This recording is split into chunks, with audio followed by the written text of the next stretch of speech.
It is a Wednesday night, so of course we're on the move here at the Voice of College Football. We do appreciate your comment, questions, and certainly pull up and enjoy the next 60 or whatever it turns out to be. We're taking your phone calls as well on a Wednesday night, our recruiting and transfer portal special edition with Leanne Herring. Of course, when we talk about being on the move, that's the one that's really on the move.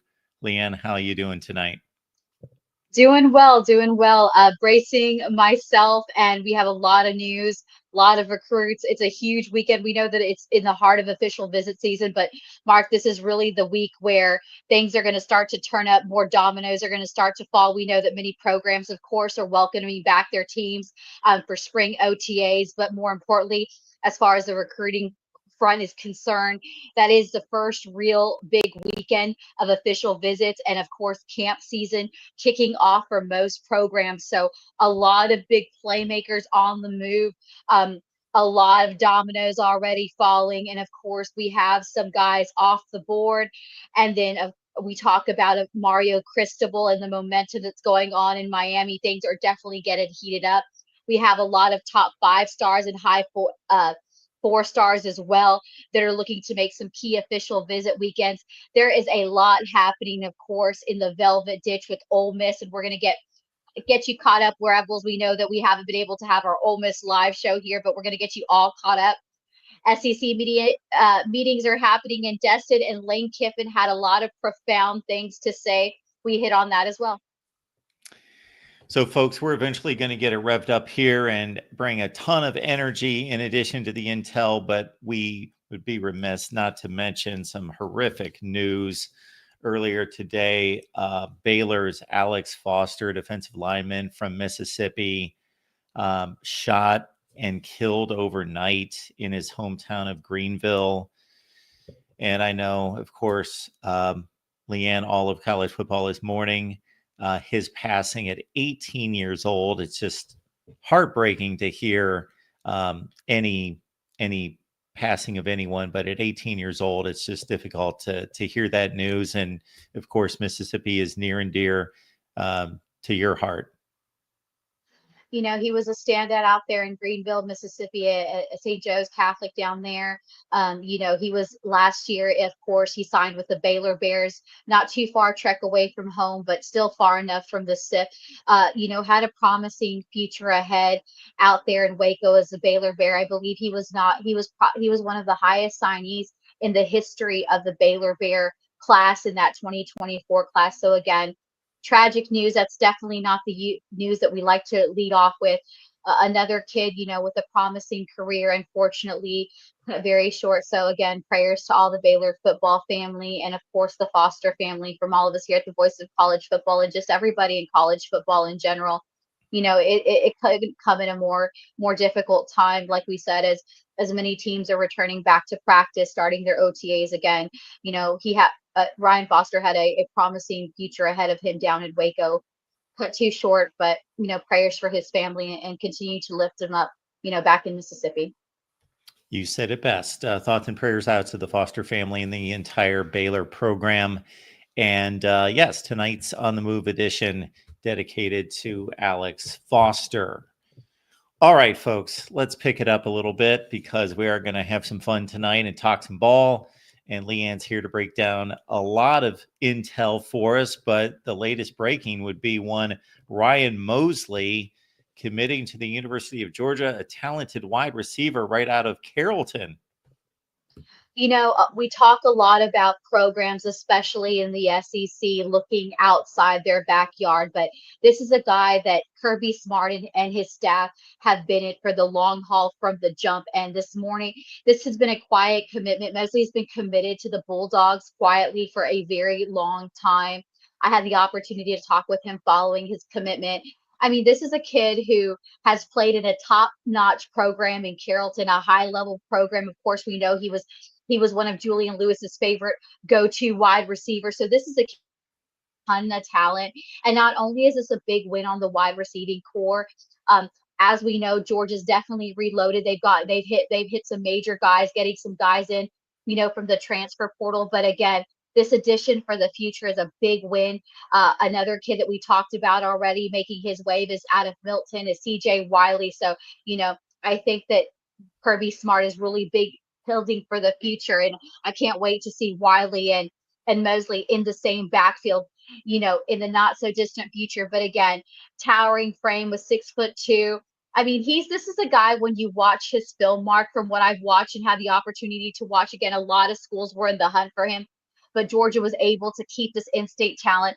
He just checks all the boxes when it comes to being the kind of wide receiver you want to recruit, especially at the SEC level. But I think what really sets him apart is just his electrifying skill set overall. He just isn't towering in his size. He's a dynamic playmaker, Mark. Of course, we see some of his numbers there. I mean, he's got that kind of speed that you want to see in a wide receiver, not only when it comes to his route running, but his ability to really stretch the defense and create separation. I always talk about that need for creating separation, and he does it with such refinement. And he's always, and like I said, he really makes it look easily, especially in those tough press coverage situations. And every time that you see him, when you see the film, again, he's playing for Carrollton, one of the best high school programs to come out of the state of Georgia. Like I said, being in the backfield for Julian Lewis, every time a play was drawn up for this kid, he just roars and oozes excitement. He's really good again as a wide receiver. Like I said, he checks all the boxes. But another strong quality is that his ability to flip the field and just change the momentum of the game. Like I said, he's not your typical ordinary pass catcher. He's just extremely dynamic. A highlight reel every time you see him. And I think again, for a player with his kind of size, he just really knows how to accelerate at that top speed, and he just has really impressive ability. Like I said, he is I mean, when he catches the ball, his ability just to transform a play is just electrifying. Again, like I said, and he really knows how to put a defender in disarray, not only with his ability, with his agility, his separation, but just like I said, just the momentum that he has going into them. He's a highlight reel. And again, I think that he only has even more boundaries to break. So again, I can't wait to see him come into tune. And another thing, not only is he a tremendous pass catcher and elite playmaker when he gets the ball and he's able to get it into the end zone, but another thing we don't typically think about as wide receivers that Carrollton has really utilized him. So we know that he's not only a strong at pass catching, but he's a really physical guy. And, we've seen him in certain situations where Carrollton use him as a blocker as well. So this kid is not only afraid to catch balls and make touchdowns, he's also his ability to be able to be a talented physical kind of blocker really opens a lot of the doors. And again, he's already playing at elite level his 3 years under, having quarterback Julian Lewis there. So when it comes to being in a high demand, high pressure situation in the near future, again, it's nothing like it. This is a kid who grew up watching Georgia, knows what is going to be expected of him. Again, praying for already a high performing team like Carrollton. He's not going to have a difficult time transition. So again, I really can't wait to see CJ Wiley, of course, we already know is out at Georgia as one of the top wide receivers in the state. So I think, man, talk about how Kirby Smart was able to take two top in-state wide receivers in these back-to-back classes and really continue to build for the future. A great blend here and another good win. Like I said, had the opportunity to talk with Ryan. Let me pull up his quotes here. Just after, committing, again, this is a guy who's secretly been quiet and been loyal, but, I talked to him initially, being an in-state guy, he's grown up watching the Georgia Bulldogs as a child, and this has been his team. And a lot of kids will either say they want to stay in state or they want to venture off, but I asked him, when was the moment that he knew that that Georgia was gonna remain his home and that he was gonna remain in Athens? And he said that it was before his official visit. He said that the relationship has just been so strong and close over the last 8 months. And he said that him and Coach Smart talk all the time. And it feels super genuine. And he always takes time out for me and that's really big as a head coach to do that. And he goes, I have a relationship with everyone on staff. And he said that was really huge for me. And he just said that the feeling he got, he's like, when he was there, every time he's been on campus, he says, we have a great time together when I'm there, and the program I know will get me developed into the next level.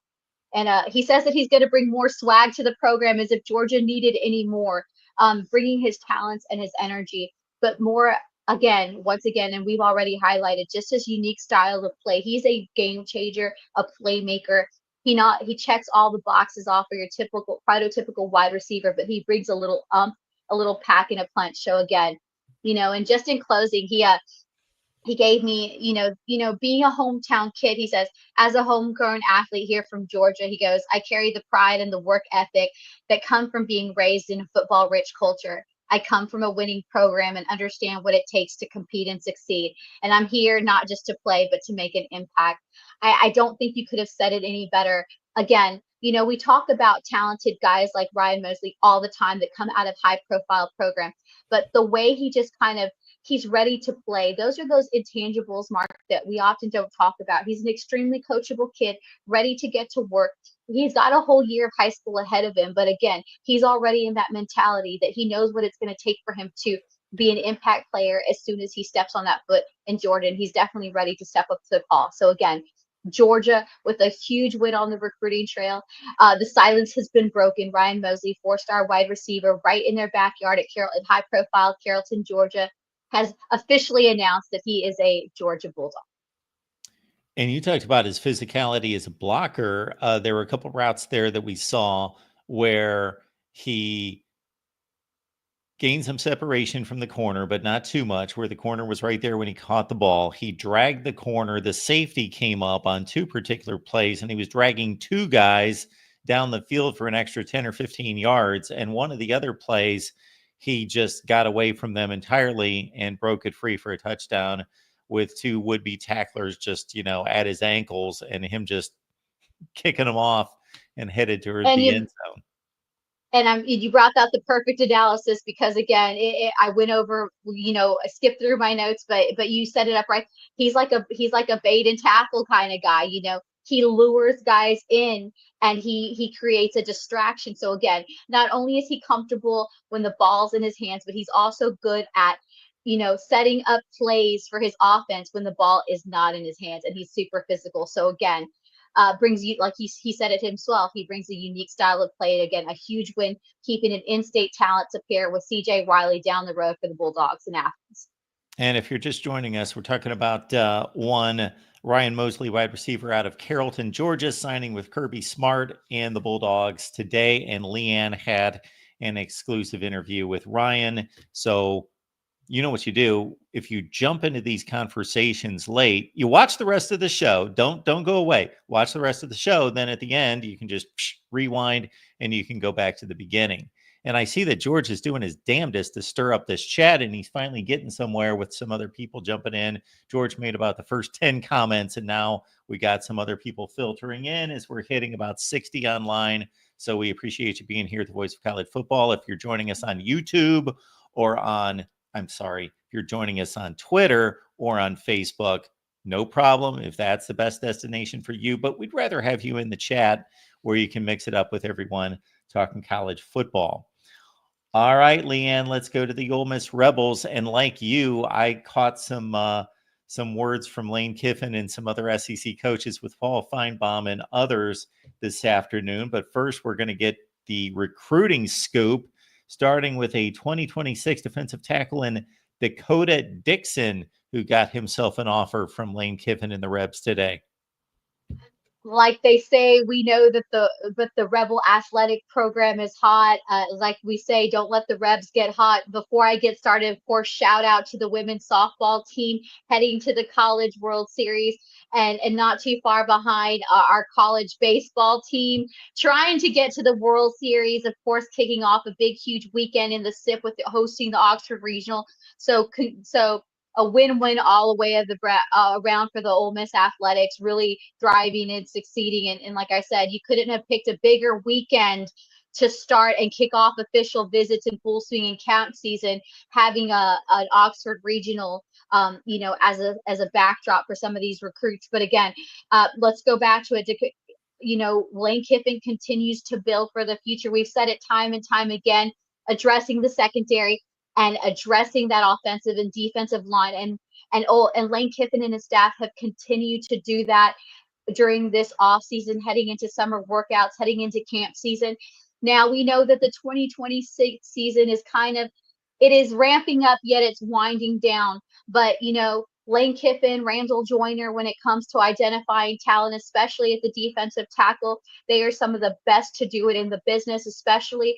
And they've definitely seen that in Dakota Dixon. Even though they're jumping late into the race here, Mark, they're still we were able to talk with Dakota, kind of talking about where the Rebels kind of stand.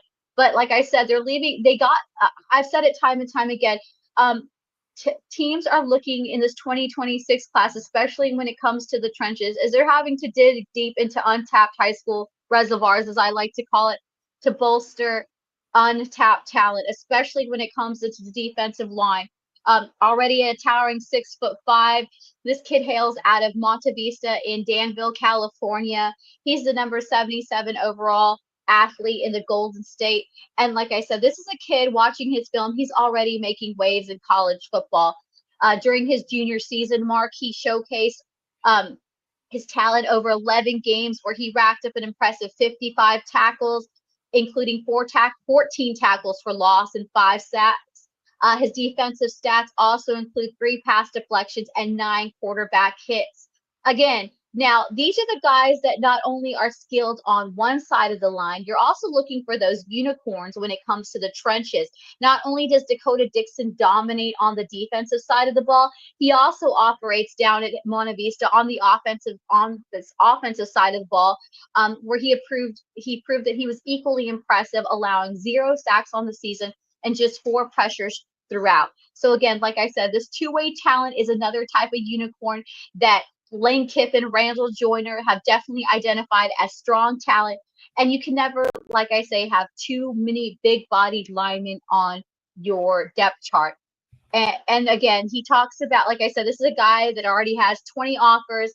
Ole Miss is coming late into the game. But again, when you have Lane Kiffin, Randall Joyner, and the SEC, and especially Ole Miss calling, you can't help but get excited. We had the opportunity to talk with him on the offer, and he said it was just a huge blessing because he grew up watching a bunch of SEC schools playing football, and Ole Miss was one that he definitely watched a lot. Again, we know that Ole Miss is going to have a lot of ground to make up in such a short time. But he says that they're doing a good job, and what's really impressed him so far in this recruitment push that they're making for him is that they've really done his research. They've even talked to several people in his camp, including his trainer, really getting to know him, really getting to show him why, even in a late push, that he could be a game changer in that defensive front that we know Ole Miss has dominated in the SEC this past season. He's some of the other teams that they're going to have to go against that have really been pushing for him are Cal, SMU, Boise State, and Washington State. As far as official visits, is Oxford and the Velvet Ditch going to be on the course? And he said that he is looking to secure an official visit here soon. So get ready, Oxford, because we could have another outstanding hidden gem out of Cali in Dakota Dixon that the Rebels are looking to make a late push for. So another exciting defensive lineman hoping to come to the SIP soon for a visit and see if he's willing to stay. But again, Rebels making a late push for a rising defensive tackle to continue to help build those trenches, Mark. Most coaches and scouts would tell you that every recruiting class should include one quarterback. You at least got to go get one guy to fill that room. Now, the transfer portal makes that a different equation these days, but still for 2027, it looks like Ole Miss has its eyes on Bryce McCurdy. Bryce McCurdy and the Rebels return to Texas. Every time I talk about the Rebels going back into Texas, I can't help talk about having a Texas flood going back to the SIF. And again, as summer workouts kick off, the excitement around camp season unfolds. There's a lot of things going on as a Velvet Dish. Ole Miss is looking to make waves and they're looking to build for the future. Like I said, I've been really impressed as far as the recruiting this offseason, that Ole Miss has really made a push in kind of diversifying where they're looking for talent, and especially taking a little bit more risk in going to equate some of the top talent, especially at the quarterback position. Again, the offers are flying out for elite playmakers, but at the same time, you're having to build for the future. And Lane Kiffin is looking to get in early with Bryce McCurdy out of Robinson High School in Waco, Texas. So he's going into Baylor Bears territory for the number 29 QB in this 2027 class. And he is the number 49 overall to come out of the state of Texas. Already as a sophomore, Mark, putting up some momentous numbers. We see him here, of course, at the rivals competition. I had the opportunity to see him at the Under Armour competition earlier this year, but this kid has already had quite the impressive season. And remember, he's just a sophomore. He's had 2016 passing yards for 17 touchdowns. Even though he's had 15 interceptions, those young growing pains, he has a completion rate, Mark, which is fairly decent at 62.8%. It's clear why the Rebels want to get on the board early for this one. He rushed for 410 yards and 4 touchdowns, averaging 8.4 yards per carry. Again, this is a kid who's got a lot of upside. And not only has he have a lot of upside on the field, he's been a leader on this Robinson team. He helped this team go 8-3 and see a playoff berth, and give this Robinson team, the Robinson Rockets, their first winning season in a long time. So again, already early on, he's a commanding presence on the field, but more importantly, taking the reins, trying to help his program continue to grow and put him in that winning mentality, and giving them and setting them up for winning, games, and making these, seasons count. So again, a young guy with a lot of maturity, and some of the other schools that are looking at him, that have offered him early on, it should be no surprise. Houston, TCU, Syracuse, and now Ole Miss are some of the early offers rolling in with them. Like I said, this is a kid that I've seen up close and personal when I was up at Under Armour Houston. He's just extremely athletic. That's undeniable. And this is a kid, not only does he thrive as a football player, he also plays baseball and runs track. And again, you can tell that these other sports and the skills he exuberates in these things really have helped him be that precise quarterback. Like I said, I think one of the biggest things that I saw from Under Armour and going back and watching his film is his ability to be decisive and when he reads a defense. But what I really like about him, Mark, is that he knows how to accurately throw a ball in various positions while reading the defense. Again, I think he's got a lot of talent, a lot of poise. And he was really excited. He shared that it meant a lot for him to get this Ole Miss offer.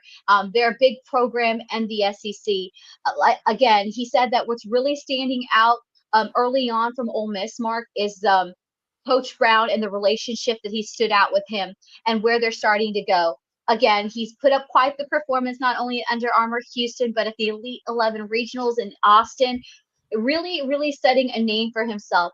But again, he wants a place where he can have a great education and coaches who can make him bring out the competitive athlete in him, as if he wasn't already competitive enough in all the sports he excels in. And his focus remains sharp on developing into an elite quarterback. Like I said, this is a huge win for Ole Miss to get in early in the jump, and I really like the approach that Ole Miss is going. Instead of waiting later in the game, they're really jumping on the board for some key areas. Like you said, you can never have too many elite quarterbacks. So really like what they're doing here as far as the recruiting trail, jumping on early again for one of a talented signal caller coming out of the Lone Star State with a lot of potential. Look forward to bringing more up with Bryce McCurdy. But again, another talented hidden gem out from the Lone Star State. We'll see if he'll be visiting Oxford anytime soon. But again, another big opportunity here for the Rebels in recruiting him and getting on the board early. Want to remind everyone that you can see me Monday through Friday at 4 p.m. Eastern Time. We've got a great guest list this week. Steve Dace is stopping by from Michigan Podcast on Thursday, so check it out.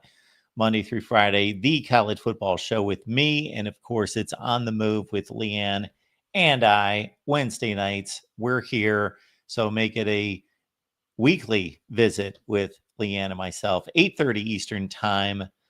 There we go. And, June swoon is a adage out there for, various situations in life going on in June. But when it comes to college football, June is full of activity. Official visits start this next weekend and go through the month of June.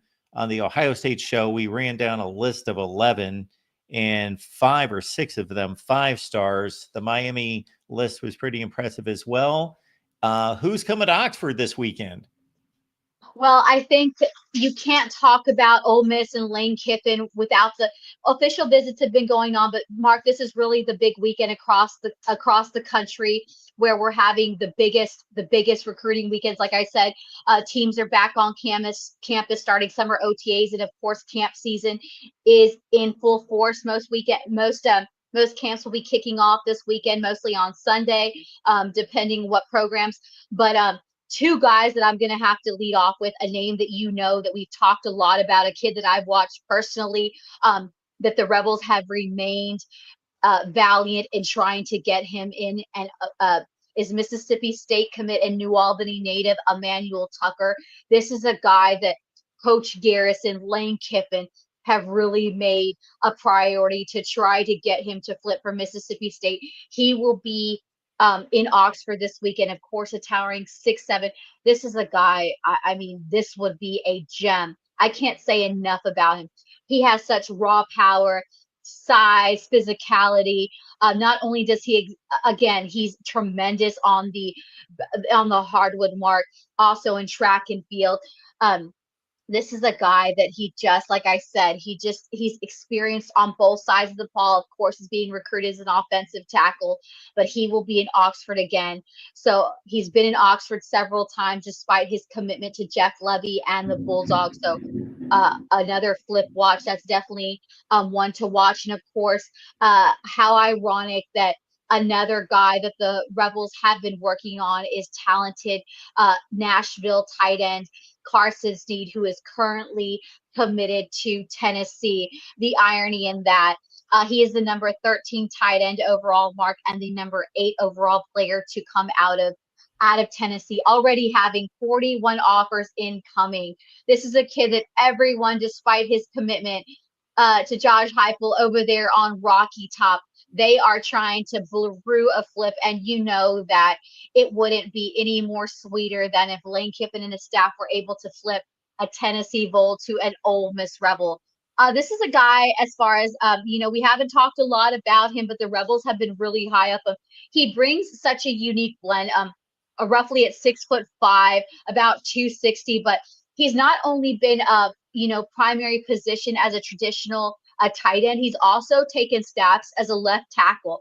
So he has a lot of versatility as a front 7 defender across the board.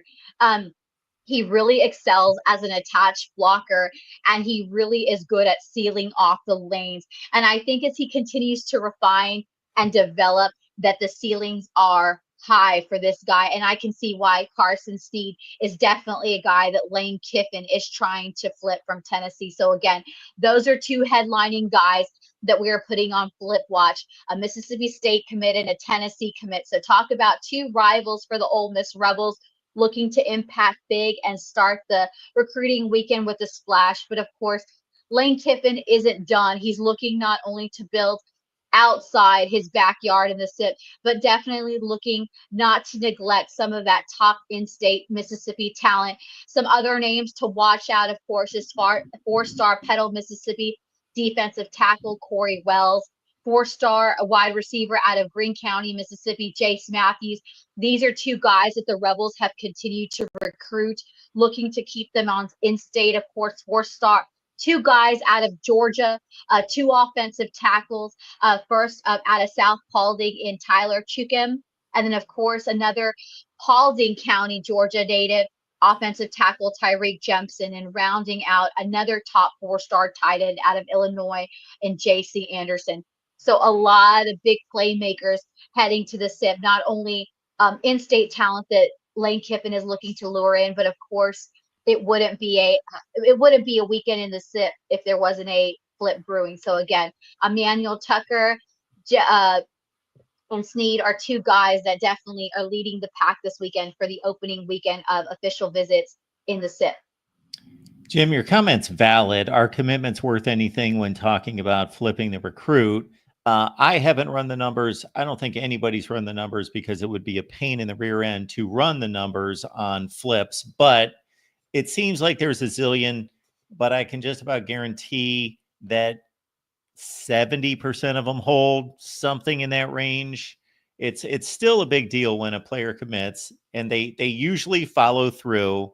I know that number's come down from what it used to be, but the commitment usually holds. I don't know if you've kind of perceived anything there, Leanne, in regards to how many flips from when you first got into this game. I think flips have become a more of a commonplace. I just think that too, it's very difficult. I think it's still a case by case basis because every kid, you can't really group every individual situation especially when you get these high profile recruits, and one we're going to talk about, of course, that everybody continues to be on despite being committed. So I think it really just depends not only on the position, the kid that we're dealing with, and more importantly, what is this kid looking for outside football? Those are a lot of the tangibles that we don't talk about. And we're going to talk about a little bit later. I mean, we talked a little bit about an Oregon commit who seemed like it was a slam dunk, and then it's not even been, I think, 2 weeks, Mark, and now he's currently decommitted from Oregon, and we'll get to him later. So again, the landscaping as the dominoes fall, we have to remember that as much as we talked about, one of the most difficult things that the transfer portal was going to have to deal with was the fact of rosters being intact. That's another thing we're going to have to think about too when it comes to high school players and verbally committed players. That some guys may not, on the high school level, may not remain verbally committed when their particular positions get too saturated. Is a wide receiver going to be willing to stay when you're racking up for another couple 3 or 4 or 5 stars and 4 stars? They might not. We're seeing all the dominoes fall. So we also have to remember that's one of the biggest things that's driving, not only aside from NIL, as teams go in different directions or as they add more elite players, how it could affect the current players that they verbally have committed. Because like I always say, it's a long way till December until you get those kids signing on the dotted line. And hey, Mark, even then, we see it all the time that those kids now, even if they sign on the dotted line, some we've seen it hit the portal, they stay for a little bit. So again, there's no concrete anymore. So I do believe from when I started in recruiting, the verbal commitment is a lot less loose. Now, are there kids that I do believe that remain loyal? Yeah, Keyshawn Henderson. That kid, everybody, and I say it over and over again, Houston has not only done a good job keeping that kid, but that you got to give it to that kid because he's remained loyal to a program who has been there from the jump, and he continues to recruit from him. And it is no secret that plenty of SEC programs are trying to poach him, ACC programs again. So again, you see good kids like him who are super talented. I've seen other recruiting cycles. So really, I do believe it just matters on each kid and what they're looking for, and in the long haul and the long run. If you're curious, at the top end of the schools that are able to keep their players, not just out of the transfer portal, but also as commitments, Dabo Sweeney's made it very clear. If you commit to us, you're not taking any more official visits. So get all those out of the way. Once you commit to us, you're not going anywhere. And it pretty much holds true. And they get very few kids to flip away from a Clemson commit. We do remind everyone that we've got a call-in show on Wednesday nights, and we did not have to remind George, though, because George is here and ready to, then he left me. Okay, George, how you doing tonight? Hi, Mark. Good. I turned my blanket over. Nice. See, it's blue on the other side. You have been I love it. You've been dressing up for the show here recently with your Florida gear. Well, it's baseball season. You got to have your baseball shirt. I know. Yeah. I have to get my Ole Miss jersey. Everybody's getting ready for those regionals.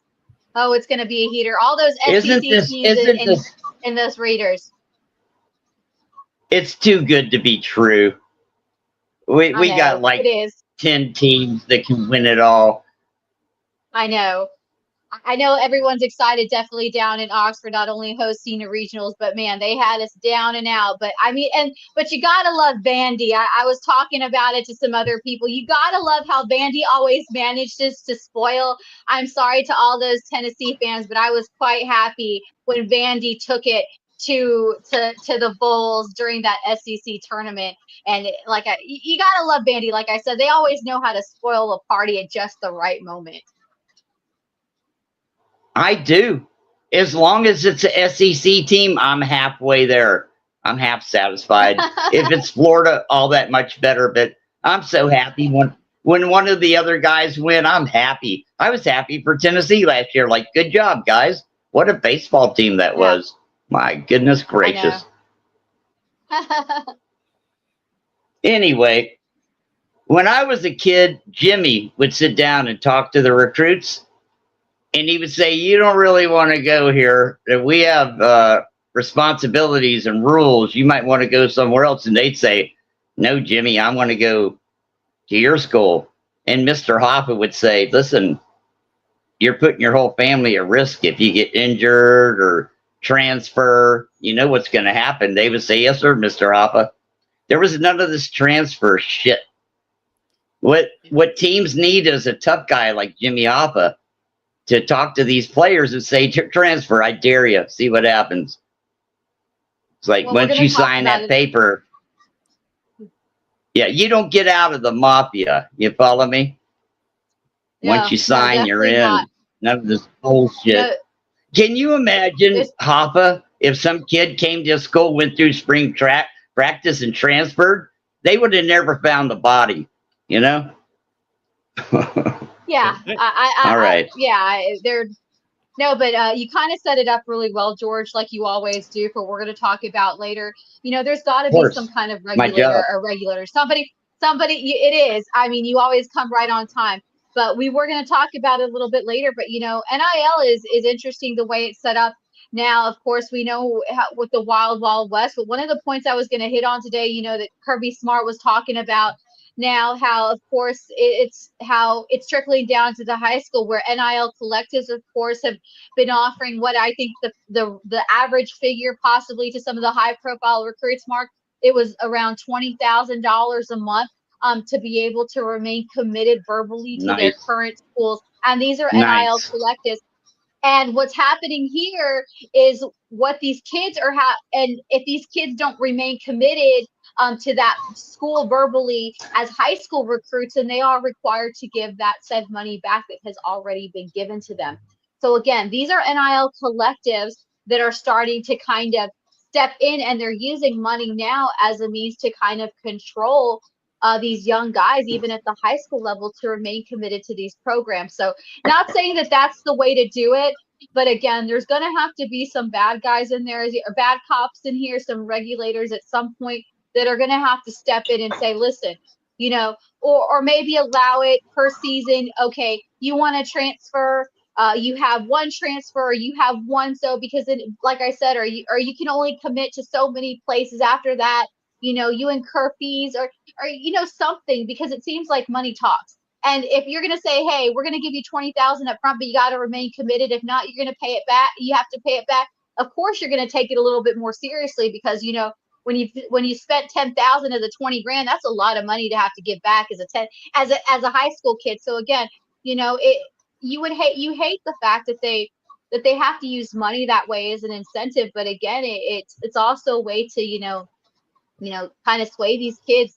But it just bothers me that that's happened at the high school level, you know, because you can only imagine what some of these high profile gets. This is $20,000 a month, so you can just imagine. And what Jimmy didn't have any of these problems. He would get dirty pictures of the kids when he paid them. He'd get them drunk and set them up, and there was no question about loyalty. So I don't know. Nowadays we have lawyers Listen, nowadays we have billion-dollar legal organizations and university lawyers and high-priced agents, and you're telling me that nobody can figure out what an agreement or a contract is. They're all like, oh, I don't know what to do. God in heaven is going, how do we fix this? Nobody ever heard of an agreement or a contract. You know, that's just, I don't know where they're going with this, but it'll be fun to watch. I guess it's something for the news. I don't know. It's just insane. Yeah. We don't know what a contract is or an agreement. It's all just wild, wild west. No. Yeah. And I think Lane Kiffin kind of hit on it. And I think some of the points we made, I think that we want to make it more complicated, the whole situation. He addressed the portal, he addressed the playoffs, and he really did have a simple solution. But it seems like every time we have a simple solution, like you were saying, hey, does nobody know what a contract is?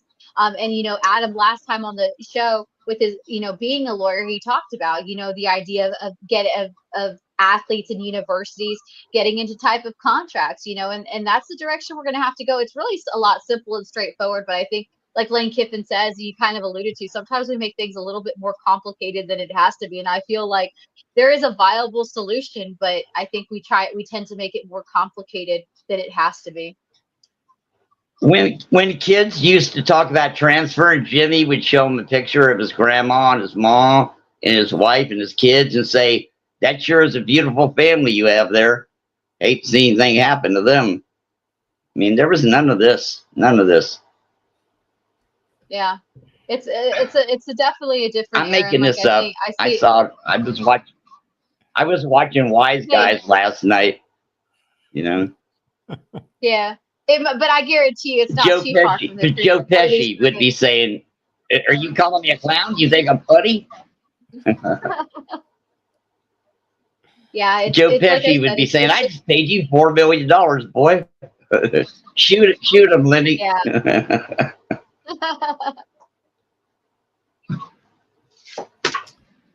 You always have a take, George. Okay. And yeah, bringing Jimmy to come on this show every time I come on here.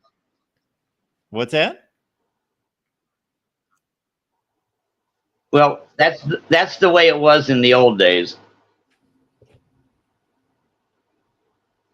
Yeah, you needed to know who you were dealing with when you signed a contract. Oh. Yeah. George, it looks like well, you're lagging a bit. I think just the head coaches were. Go ahead, George. Just the head coaches back then were so scary.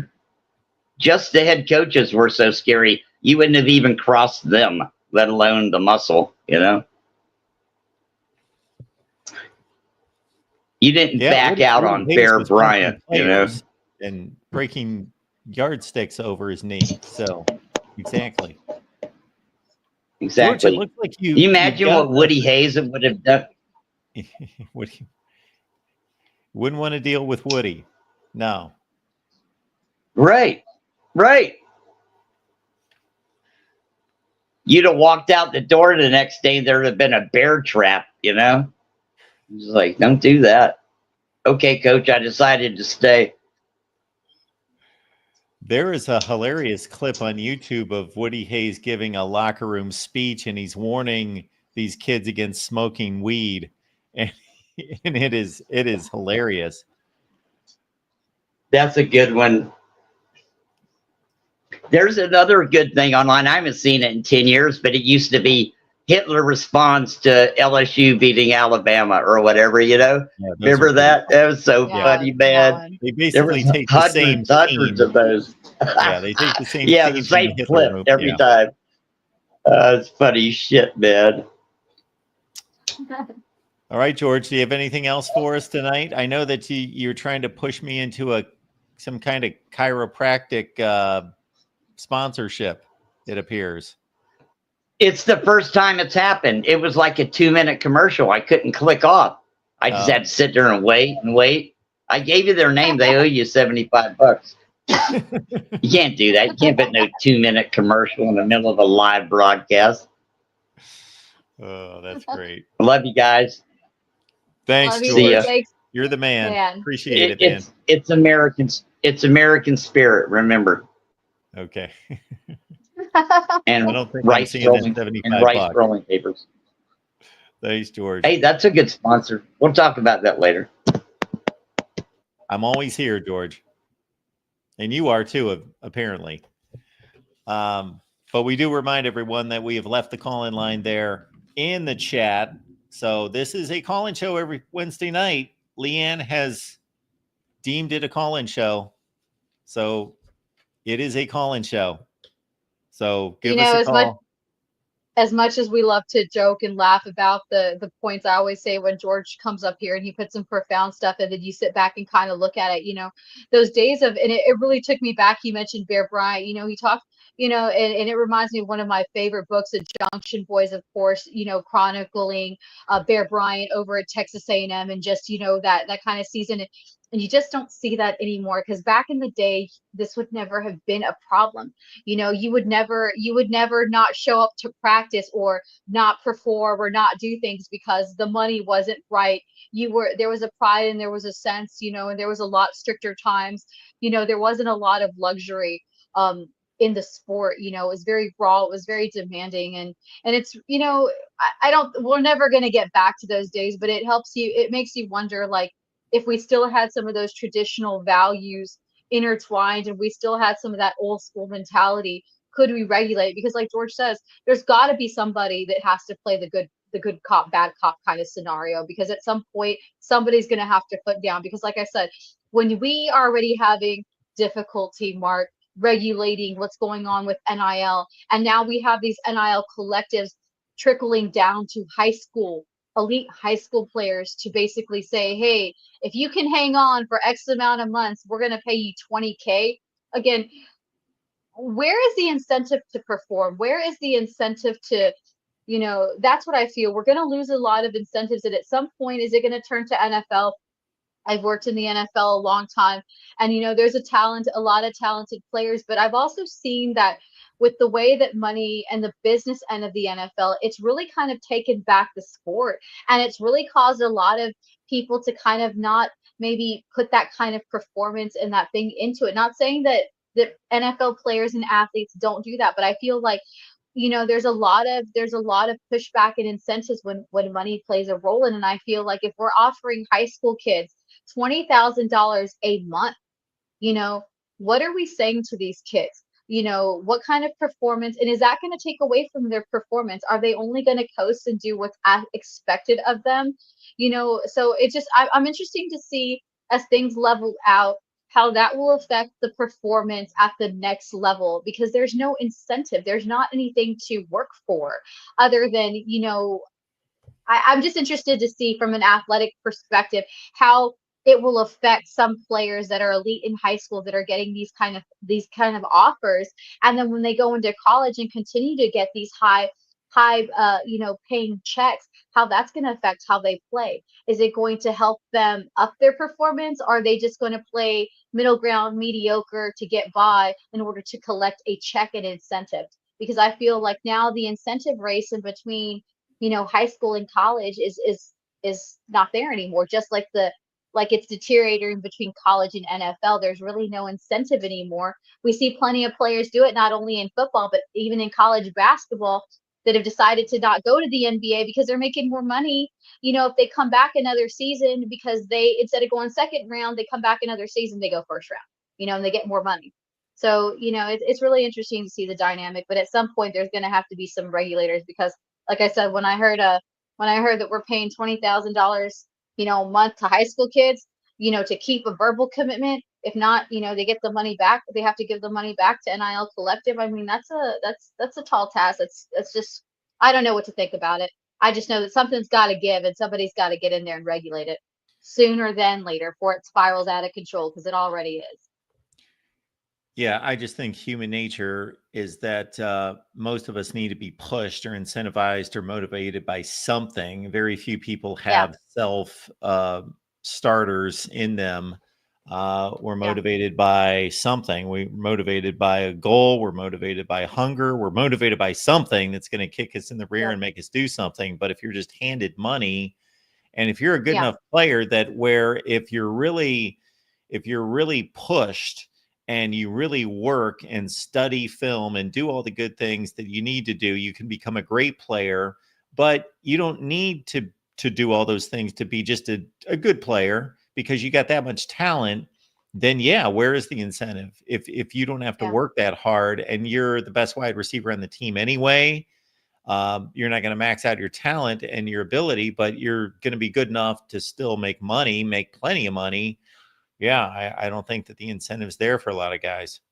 Yeah. And then it goes back to, as much as we want to say that we're trying to not bring in, pay performance in college athletics, I mean, how do you justify, even if you're an NIL collective, that this kid deserves $20,000 a month to keep his verbal commitment, while, this kid over here who goes to a small school who puts up just the exact numbers, what does he deserve? Because I mean, if you can't base it on their performance, then what are you basing it on? A bunch of media that gives them 4 stars because they see evals, a couple times, so it's going to be really interesting to see what criteria that these NIL collectives are basing off, aside just from the traditional, rankings from the major media outlets. So again, it's an interesting thing. And again, it's the politics and the business that have oozed into football is really just changing the game over. Well, I think that this revenue distribution that's coming into the game starting this fall, and that's to be differentiated from the NIL, is obviously connected to the media rights. That, to your point, that needs to be withheld from freshman players until they prove something. Now, you can't Yeah. control NIL from the standpoint that if a booster or a collective or a corporation wants to give X number of dollars to a hotshot high school football recruit that's coming into college football, then that should be legal. That should be fine. There should be some regulation to it, though, in regards to cap. And again, I think it all goes back to the organization of the sport and there needing to be a commissioner or governing body to take control of the sport more so than the NCAA has, because the NCAA has basically just become a disciplinary committee that just chases leads when programs turn in other programs, and they chase leads and investigate, and they just discipline programs, and they're just regulating a rule book. They're not leading the sport. And so hopefully they're not making impactful changes. It's putting a band-aid on something, because like you said, it's like a tattletale. Like you said, what most of the times when programs get kind of light, it's because a program wants a tattletale on another program when that same program is doing the same thing. They just aren't getting caught for it, or because they're said program and they have a certain reputation, that they are not getting the same slap in the wrist as another program. We've seen it plenty of times. All right, so we transition from Ole Miss to the rest of the recruiting night, everyone. And again, we remind you, we've got a call-in show going. And so we got the link there in the chat. All right, let's take it to the board here with 5-star defensive end Richard Wesley. And he, of course, gained some social media attention when he jumped into the pool with Dan Lanning there celebrating the commitment. And that was all of, 2 weeks ago, everyone. So take the towel, dry off, and go find another pool, I guess, with another head coach. But for right now, Richard Wesley is still on the market. Well, we broke down his commitment, a couple weeks ago, when we knew that he's a talented guy right there in the backyard of California, not too far away from Eugene, of course, out of Sierra Canyon, a storied program out there in California. Probably one of the best edge rushers that I've seen coming out of the country in a long, long time. Mark, we broke him down. He's a number 2 overall edge rusher, number 3 player to come out of California. We're hearing that there's still a possibility that he comes back to the Ducks, but again, he wants to test the water. So no telling what has come into play here. Of course, we're seeing again that infamous viral video just 2 weeks ago, and now he's back on the board. He is going to take some official visits. Of course, the 2 programs that have really been pushing for him in the background, that we think have really caused this rubbling, this upheaval, to kind of give him a reason to back out. Of course, Steve Sarkisian and those Texas Longhorns down in Austin. He's going to take an official visit out there.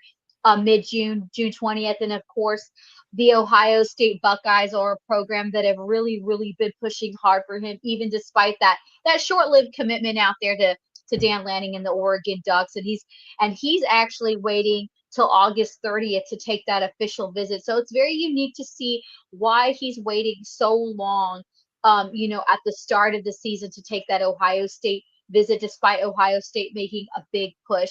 And right now, this is a tough break. As much as success and turnaround we've kind of seen Dan Lanning take around in this recruiting trail this offseason, it has been kind of a tumultuous roller coaster for the Oregon Ducks, Mark. We know that, of course, this is not the only, unfortunate news for Dan Lanning from the recruiting trail. We know that, of course, in this 2025 class that he just signed, they've lost a 4-star offensive tackle signing in Eli. I'm going to pronounce this wrong. Kalanuvalu. He flipped to BYU, earlier, and this is the second decommitment, of course, that they've had from the Ducks. So again, nearly 10 days later, Dan Lanning loses one of the top edge rushers, not only in the state of California, but in this recruiting class. And he also loses a prominent defensive tackle, flipping to the BYU Cougars. So again, even though things seem to be going strong for the Oregon Ducks, there has been a tumultuous roller coaster as far as people being in and being out over in Eugene. So it'll be interesting to see where Dan Lanning's approach and his staff go in this offseason and where they're going to learn to pick up the pieces. They should be fine, but of course, losing a top edge rusher, losing a top offensive tackle are two key positions that you definitely don't want to be losing heading into this offseason as the recruiting trail heats up. But like I say, as the dominoes start to fall, as depth start to get saturated, a lot of these times these kids want to look to a place, especially when you are a top edge rusher in Richard Wellesley, where that wherever you go, that people are going to be valuing your position, not just from an NIL standpoint, where he has the opportunity to possibly be an instant impact player. So again, the Oregon Ducks still are a possibility to regain his commitment, but for now it looks like the Texas Longhorn and the Ohio State Buckeyes are very much the teams to watch here in trying to get him on their roster for this 2026 class. And remember, Wellesley is one of those guys, those unique talents that was in the 2027 class, but decided to reclassify in this 2026 class. So a lot of uphill battle for this kid. But again, it'll be interesting to see who makes it for the long haul. But again, that visit to Ohio State August 30 really kind of takes me to a loop why he's waiting so long. So you can bet that Ryan Day is definitely cooking up something interesting down there. And Richard Wesley, as Leanne mentioned, testing the waters. I hear what you did there, testing the waters, testing the waters. So the pool time in Eugene, Oregon is not long. It's a short summer in Eugene, Oregon, so you can't take too many dives into the pool there. So he may find himself elsewhere. Maybe a few more in Columbus, and definitely a lot more in Austin, Texas, for sure. Got a call definitely a lot in Austin, Texas. Yeah, absolutely. The real MVP showing up for us tonight. What's going on, sir? A lot's happening today in the world of college football. But first off, before we get into that stuff, is this more embarrassing or less embarrassing than the Brian Kelly TikTok dance? It's less embarrassing from my standpoint, because diving in a pool seems like a pretty natural thing to do. The cringe of Brian Kelly dancing and trying to be hip, that's still behind above the charts. Player. But clearly a lot of people don't care, because LSU is definitely racking it up on the recruiting trail, especially with those 5-stars. So there's sometimes they're willing to look a different eye. But yeah, I'm right with Mark. I think that the diving into the pool, a lot less embarrassing. I think what hits Oregon hard on this one is just, getting him for 10 days. So clearly it's interesting to see what went wrong in 10 days from that kind of recruitment for the top guy that you really in just 10 days, how quickly again the tables have turned. And if it's a money situation, and DeReal will let you go as soon as I make this comment. And we know that money factors in heavily. It has to with these elite players, but we don't want to overstate that, because they're going to get money from anyone that's in the top 5 in their list.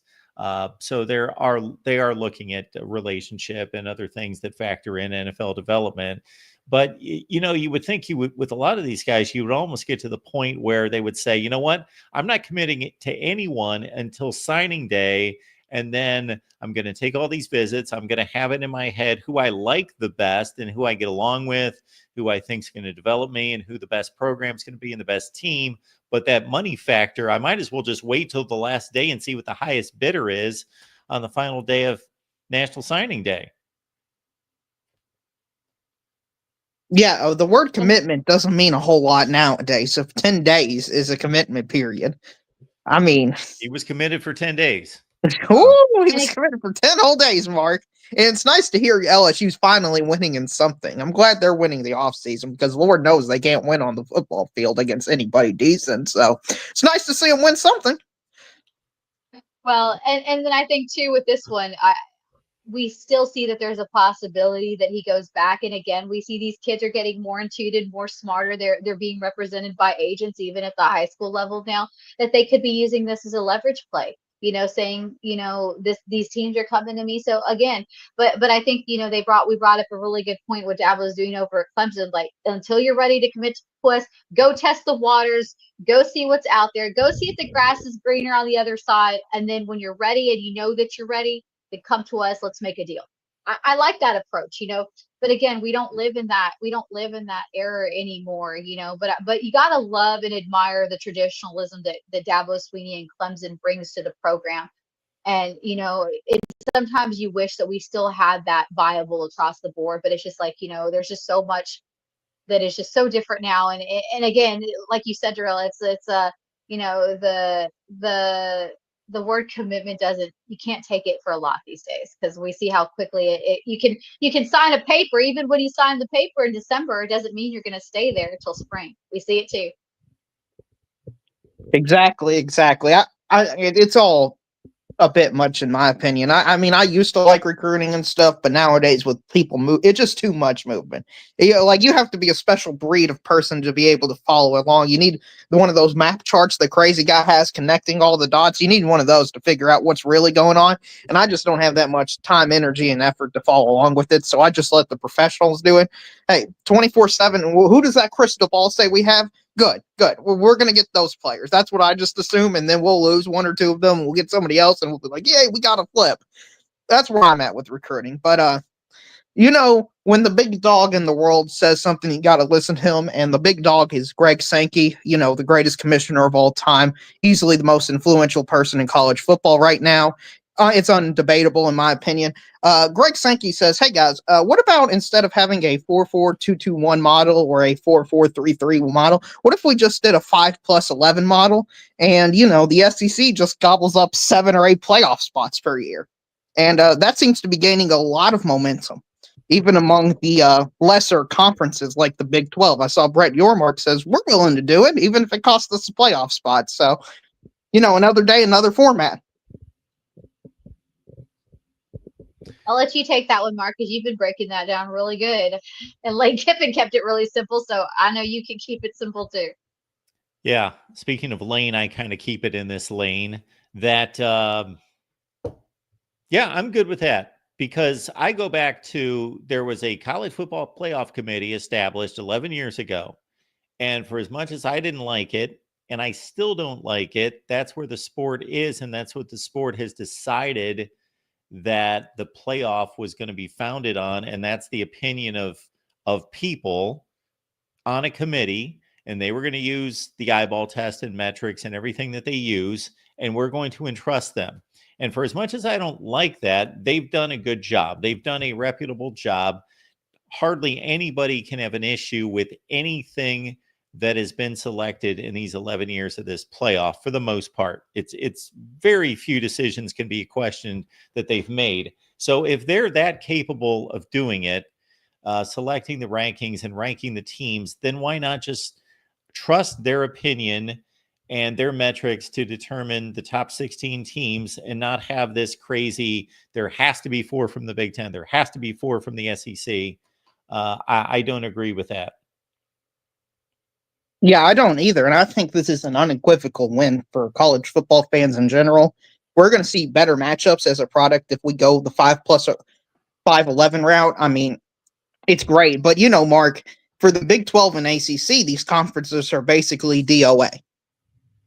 They got they literally are maximum getting 2 teams, whereas before it was a minimum. Now it's a maximum. They're going to get 2 teams. So if you're a recruit wanting to go to a Big 12 or ACC school, you might as well just pack your bags and head to a mid-tier SEC school or in Illinois or in Iowa, a decent Big 10 program, because you got no chance. Yeah, it just seems like at this point, why do we go through all the charades and all the gimmicks of actually holding these meetings? And why don't we just have Sankey and Petiti talk it over and they can work it out? And because they're going to dictate to everyone else what the playoff system is going to look like. And really, the ACC can either accept it and the Big 12 accept it or take a hike, is pretty much the deal because they have no leverage. Yeah, Greg Sankey even said we don't need unanimity on the Paul Feinbaum show today. I mean, just to come out and say, hey, we don't need you all to agree, everybody to agree with us, is a pretty bold and brash statement to say. And that shows how little power these other people to say. Just to say it openly and publicly, hey, you all don't matter, is crazy. I think in a perfect scenario, Greg Sankey and Tony Petiti, the SEC and the Big Ten, would like to keep college football as it is. But if they are forced or they are pushed to play too much of a balanced field as it's been in the past, and they don't get the financial considerations, which they've already negotiated that. They've already squeezed the other conferences down to like 13% of the playoff field distribution and money. So they've already gotten their way. They're each of those conferences, the Big Ten and the SEC, are getting like 29% versus 13% for the other two. So they've already achieved that. They've gone from equal distribution to we're getting more than twice as much as you are. And now they're working on obviously distributing the field, which they're going to get the bulk of the field anyway, but they want to formalize it. And if they don't get what they want, they're going to get what they want, or else they just say, we just form our own college football league. Right. Exactly right. I mean, for me as a college football fan, I think having none of the spots or as few of the spots as possible be guaranteed is a win. I understand it's like a compromise, and that's why I kind of like it. You get something for winning your conference. Every conference gets something, and that's good. But also, if you're in a much deeper league like the SEC or Big Ten, Leanne Harrington experienced this last year with Ole Miss. They were probably one of the 10 best overall teams in the country. If you just throw out the records throughout, what they're maximum capable of doing. I mean, they just destroyed Georgia. But they get no reward for that. And instead, they got to play a 9-3 Duke team with half the roster deployed in the portal, and it's a lazy way to end the season. I mean, they just beat up on a bunch of backups.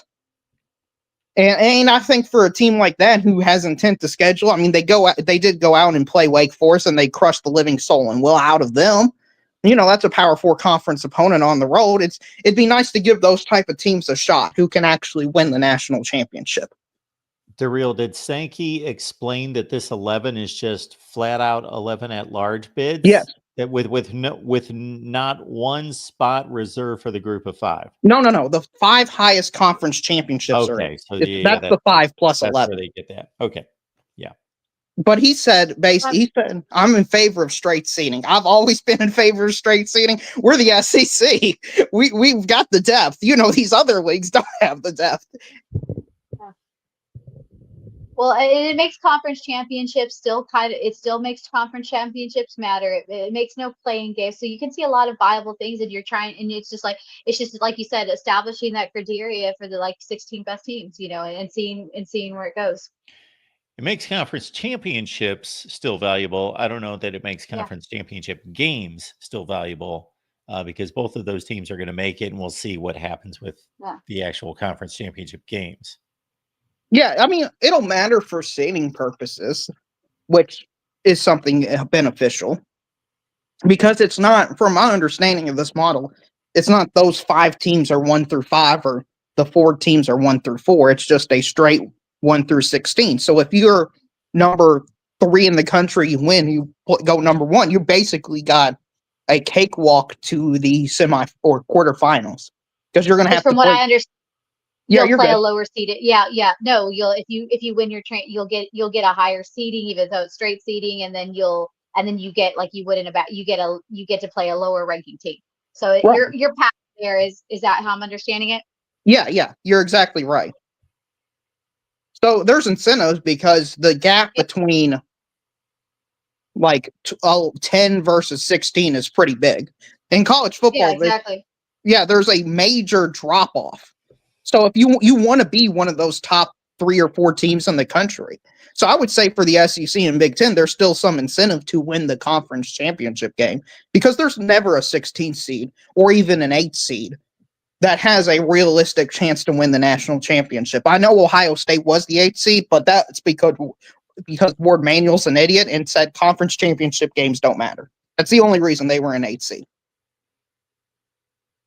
So, Well, this past season, Texas lost the SEC championship, and if there would have been straight seeding, they would have been the 3 seed, correct? correct. Okay. Yeah, and they've earned that seeding, though, through their schedule and who they've played and who they beat and how they can play it against Georgia. They earned that positioning.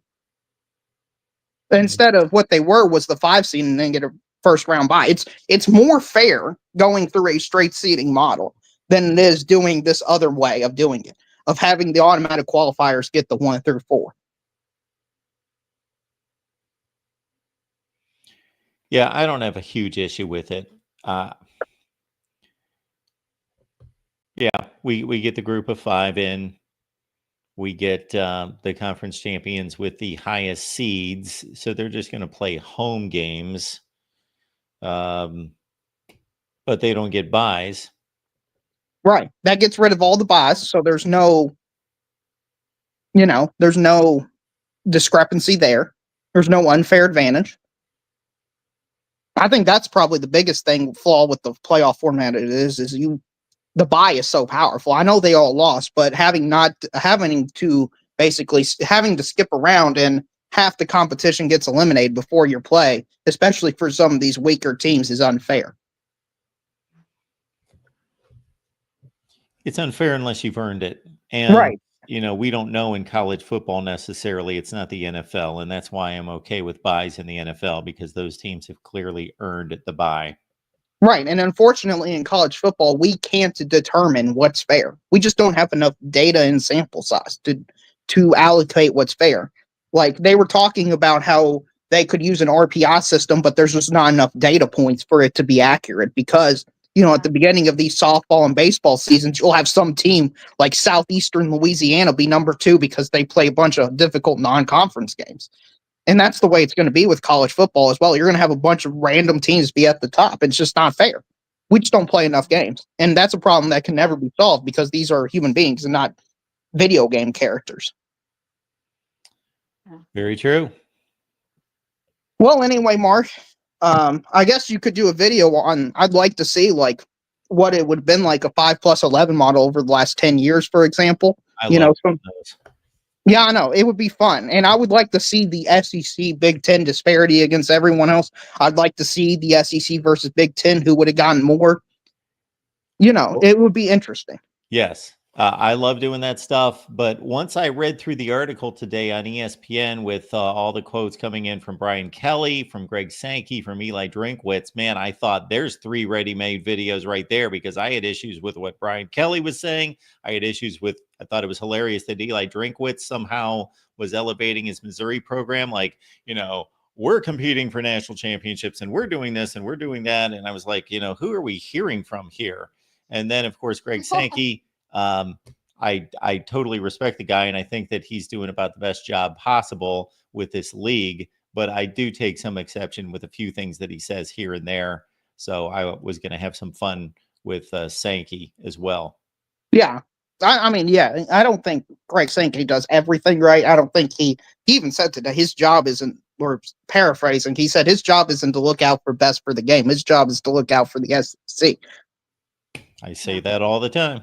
Absolutely. And that's why people hate him. But it's intertwined. What's best for his league, because it's such a good league, is ironically what's best for the game because of how dominant it is. But anyway, Mark, it's good talking to you. Good talking to you as well, Leanne. Thanks for Thanks, coming Real. on always. Yeah, no Appreciate problem. it. There we are, the real MVP making his appearance and getting some critics in the crowd in the chat, but you can always call as well. All right, we'll pick it up from there. And again, we remind everyone that I'm here every day, Monday through Friday at 4 p.m. Eastern Time. Wednesday night, though, is Leanne, myself. She brings the intel. I just kind of produce the show. And she remarkably today. So the big signee tonight, or the commit, was Ryan Mosley out of Georgia, Carrollton, Georgia, who commits to Kirby Smart as one of the top wide receivers. And Leanne got him on the phone. So I want to just let you know that you can get recruiting intel all over the place, folks. Recruiting, let me put that in quotes, intel, because that information may have come third hand from 247 or a message board or on 3. And maybe it's right, maybe it's not right.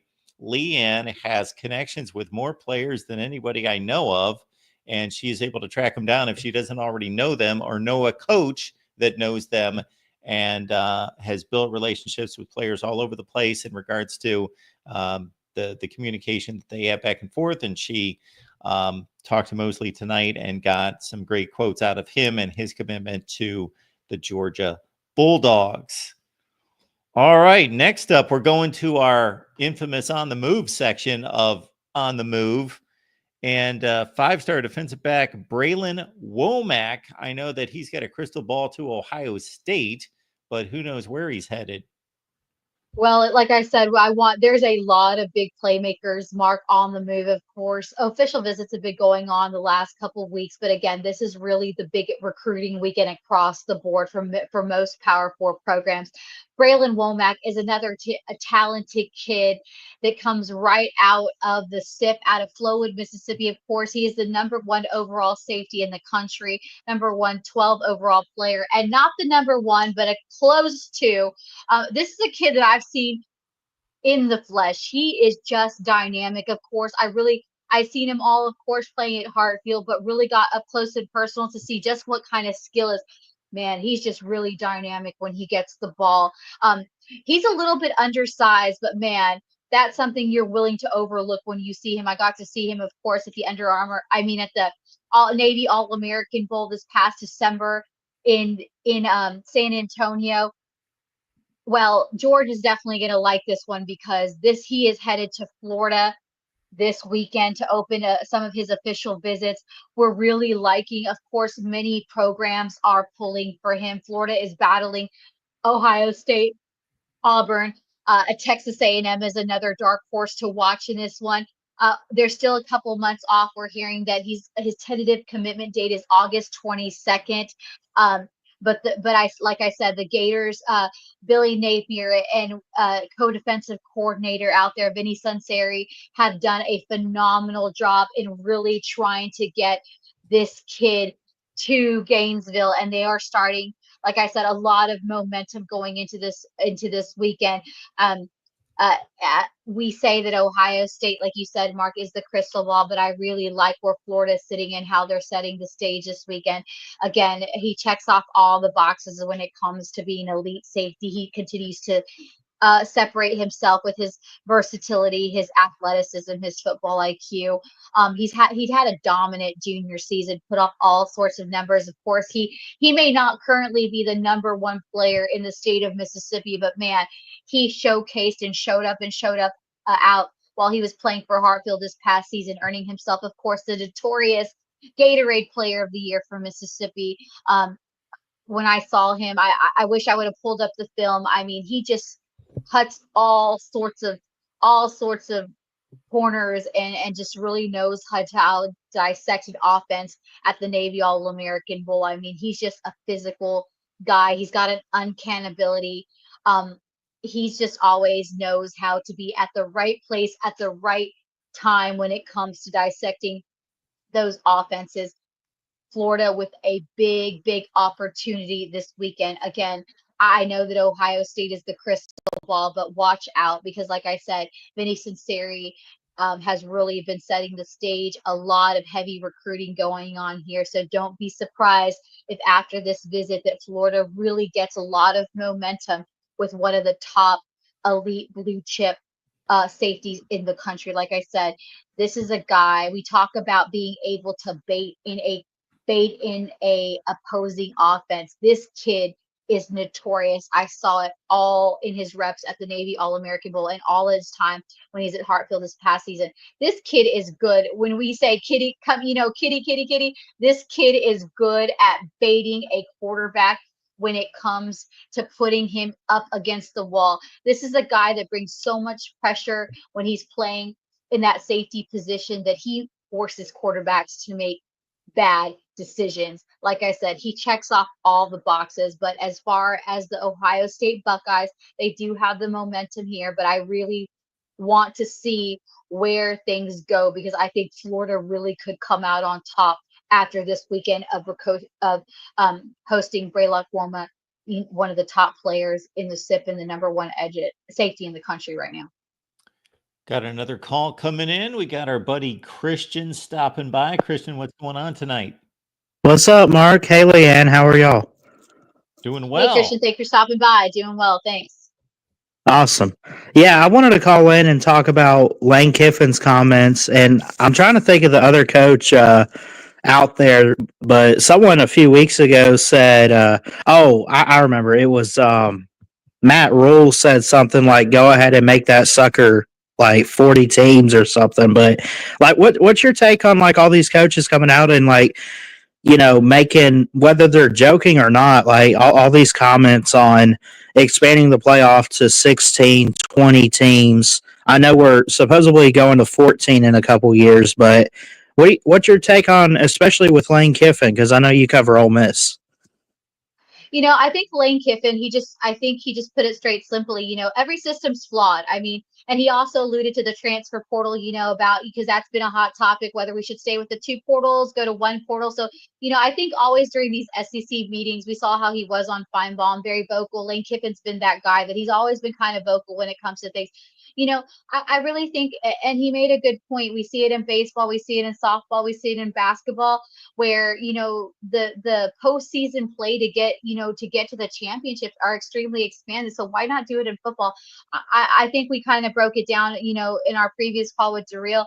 I believe that they bring up a good point, and I think that these are the guys who see it day in and day out to give the opportunity to expand the playoff team. So I mean, I'm glad that these coaches are being vocal about it, and I don't think I know they say it in a joking way, but I mean, when is football going to catch up with everybody else? We see plenty of sports do it, but we also, like Darrell said, a lot of these other sports like softball and baseball and basketball, we see that they play a lot heavier schedule. And I know that a lot of coaches, obviously, for keeping their rosters healthy, and just the wear and tear on keeping a team fresh. I don't see us going to to expanding the game schedule for football.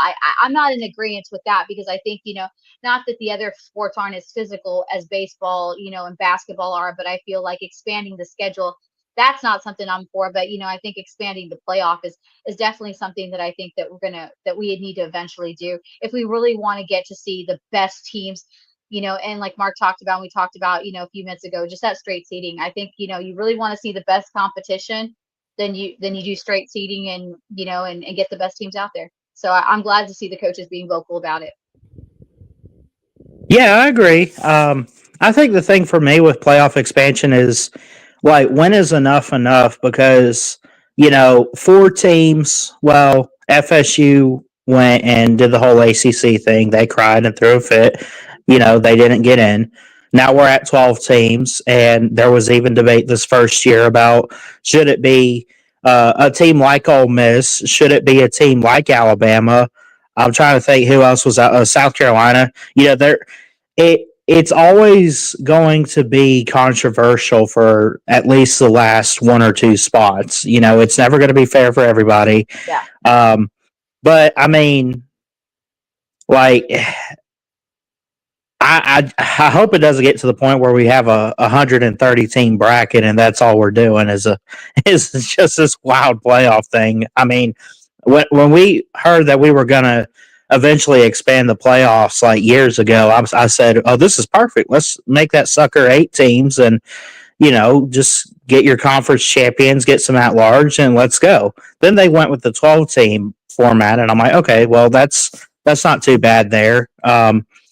But now, like with this whole going to 14 in a couple years, and then possibly even 16, I just like I guess my big question is always going to be with this, like when is enough enough? And it's I don't. I mean, it's interesting. Like I'm always going to watch college football no matter what, but I mean, yeah. So I would say it all depends on what you consider college football, which seems like a stupid statement, but let me explain. It depends on whether you consider college football to be 135 teams, as is what is technically the case. There's, 135, 136 teams in FBS play. Or do you consider there to be a major separation, which I believe there is, between the power conferences and everyone else? That would only make about 65 or 70 teams in college football. So that would reduce it halfway. And you would have the group of 5 go and play their own tournament. And if you've got a 70-team college football league and you want to play a 16-team playoff or a 32-team playoff, you can look at it that way. If you take the NBA or you take the NFL, roughly half the teams, the NFL just keeps expanding the playoff. It used to be very difficult to make the playoffs in the NFL. Now there's 14 teams out of 32 that make the playoffs. So basically half the teams make the playoff. Half the teams in the NBA make the playoff. College football is still pretty elite in that 12 out of 136 teams make the playoff. I'm like you, Christian, when we went to 4 teams and people asked me, did they get it right? My response was yes and no. The no was, no, they didn't get it right because we've got 5 conferences and we've only got 4 spots. And if you win your conference, this never happened and never would happen. But theoretically, if every conference champion went undefeated, we would have had 5 13-0 teams, and one of them had to be left out. So no, that was not enough teams.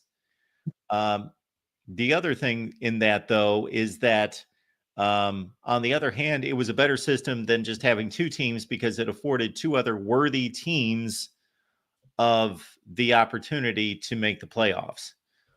So like you, I thought we needed to go to 8 because it would include all the conference champions and the very best teams in the country who did not win a conference.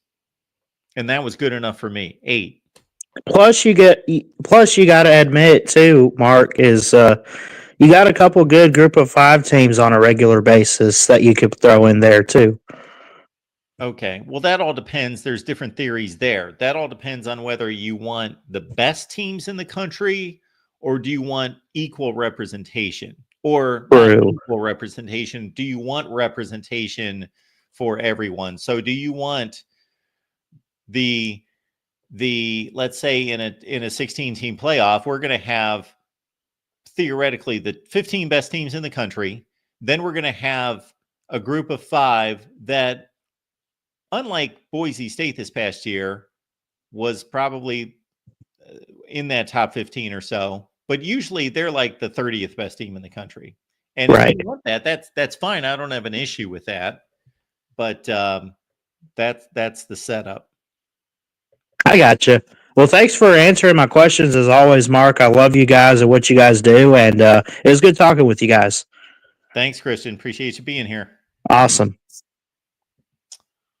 All right, everyone. We do appreciate you being here on a Wednesday night, 8:30 Eastern time. This is what we do, is we break down recruiting and break down the transfer portal as well and take your calls. And we have committed to do this every Wednesday night, and we have for about the last 4 to 5 weeks. And I see that Leanne's possibly had some technical issues. I don't know if she's going to be able to make it back or not. I'll check out the chat while we're waiting. We did have some more recruiting notes.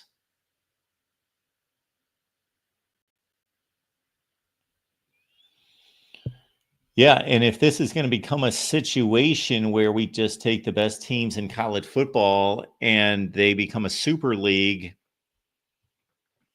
I don't know where you draw that line. There are going to be some rather pissed off people and some hurt feelings if that turns out to be the case right there.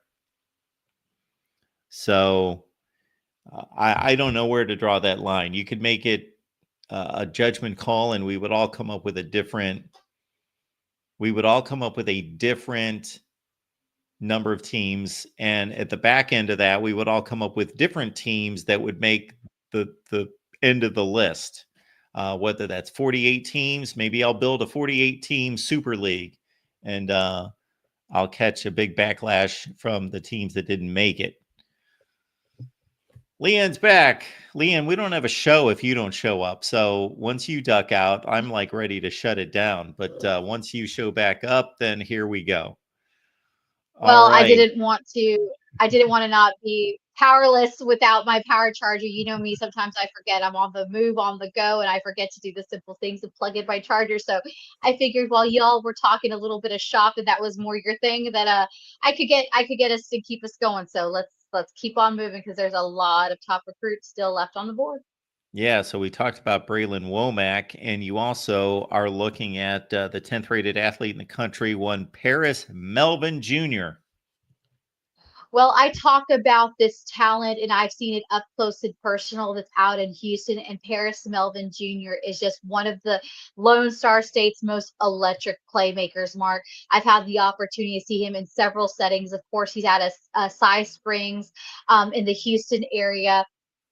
We'll talk about a kid that can do it all: rushing, receiving, special teams, defense. There's a reason why he's such a valuable player. And he starts and embarks on his official visit season. This is a kid that plenty of programs from a lot of different conferences are looking to keep his talent. Of course, the Houston Cougars are one of those teams that are really looking to turn things around, hoping that they can keep the star in their backyard close to home, but they are going to have to go against some top competition. Of course, we see Melvin's top schools. He's going to kick off things, staying in the Big 12, visiting Arizona this weekend to kick off a long and busy month of officials. Of course, we know that he's going to be hitting Baylor soon after, June 6th through the 8th.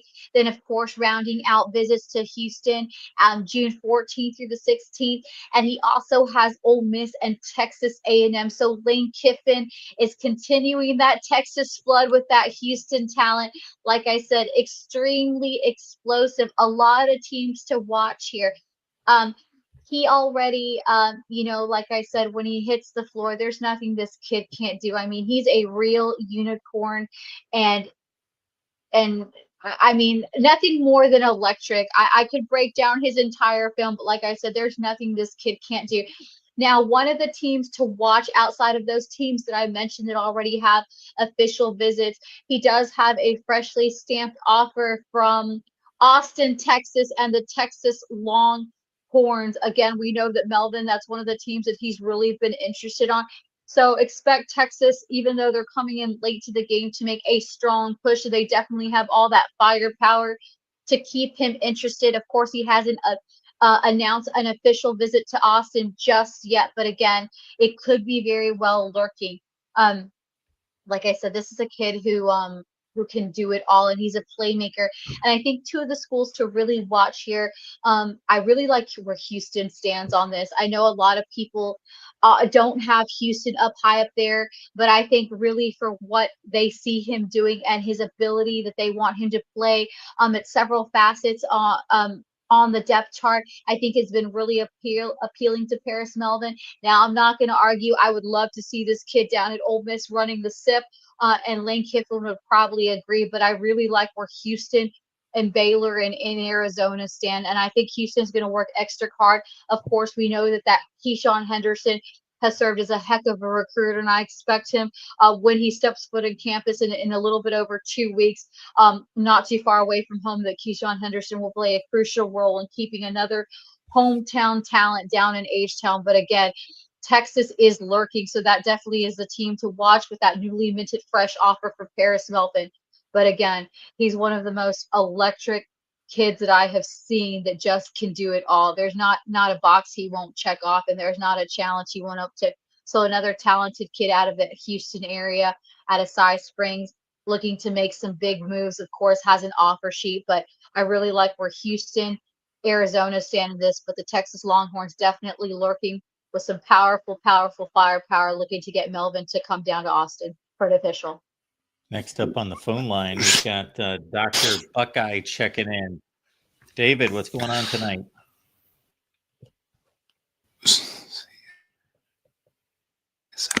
You got us, David? You with us, David? David, can you hear us? Hey, Mark. Yes. There we go. I can hear you. Can you hear me? Yes, can you hear me? Okay. Okay. We're good now. Yes, there we go. Good to have audio. Okay. Well, I wanted to react. You mentioned the wide receiver out of Georgia staying in state with Georgia. I found that to be interesting and not a surprise. I mean, Kirby's obviously going to recruit the state really well and understandable.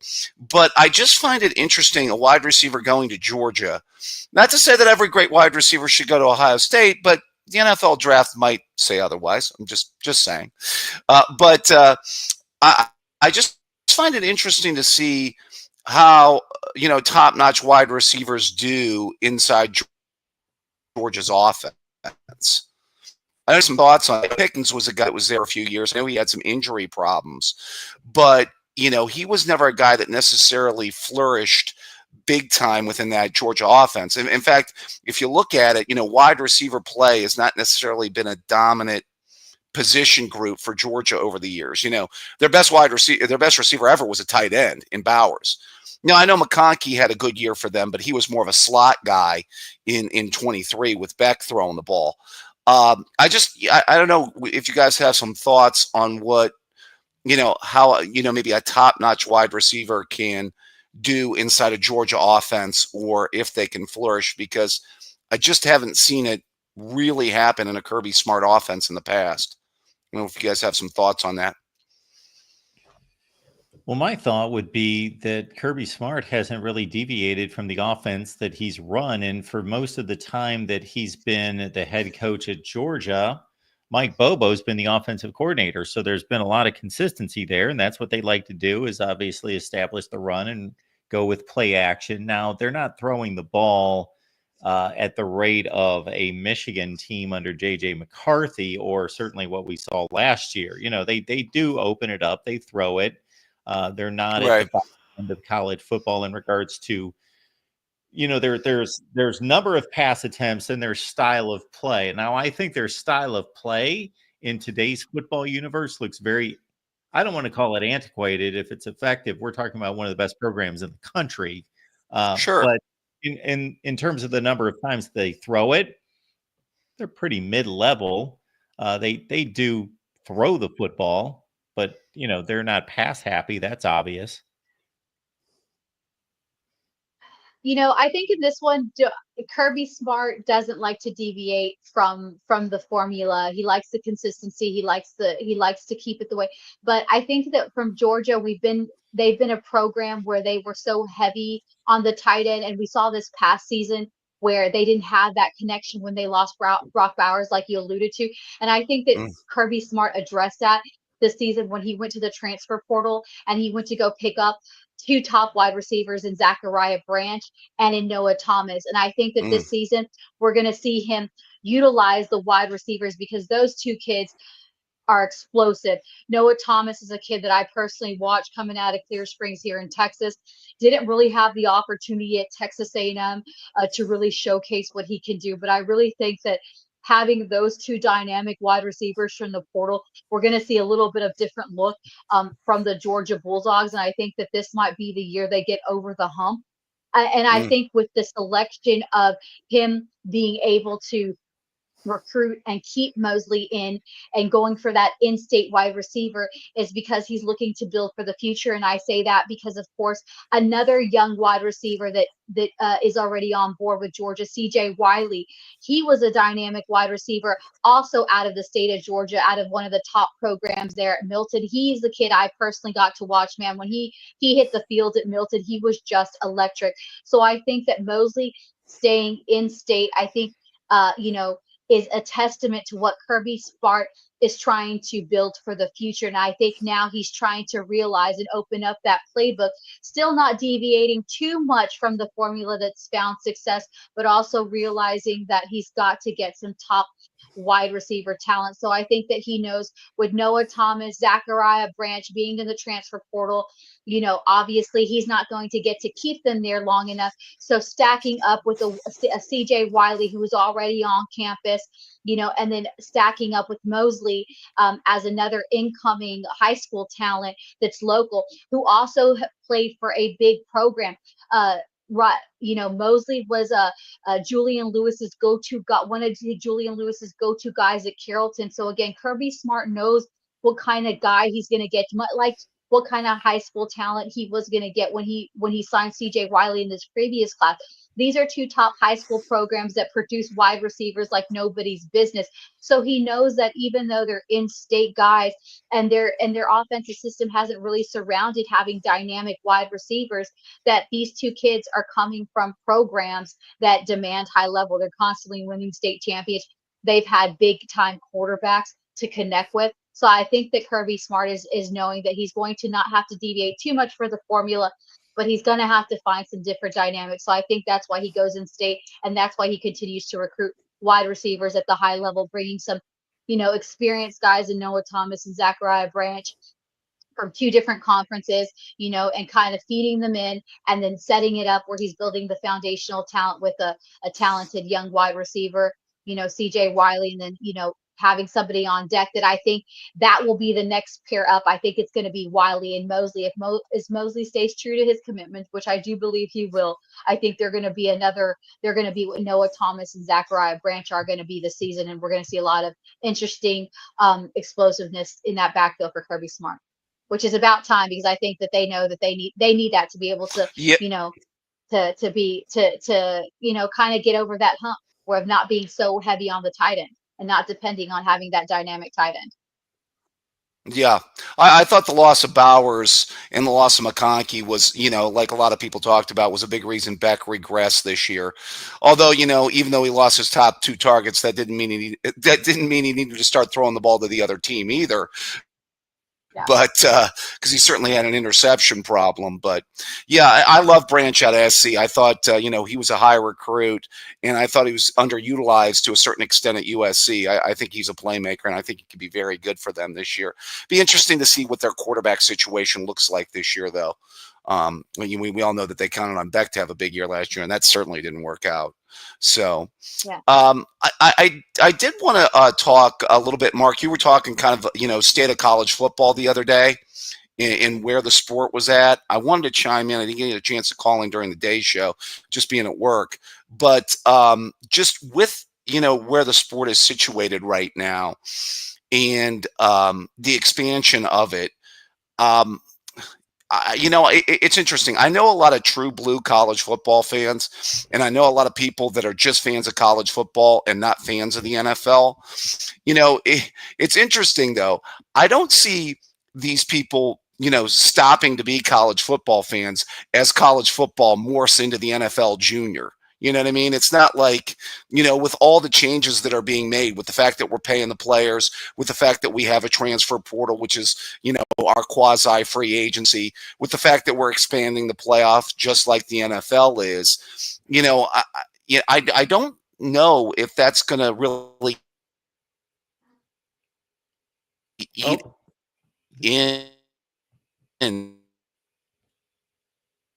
into what is the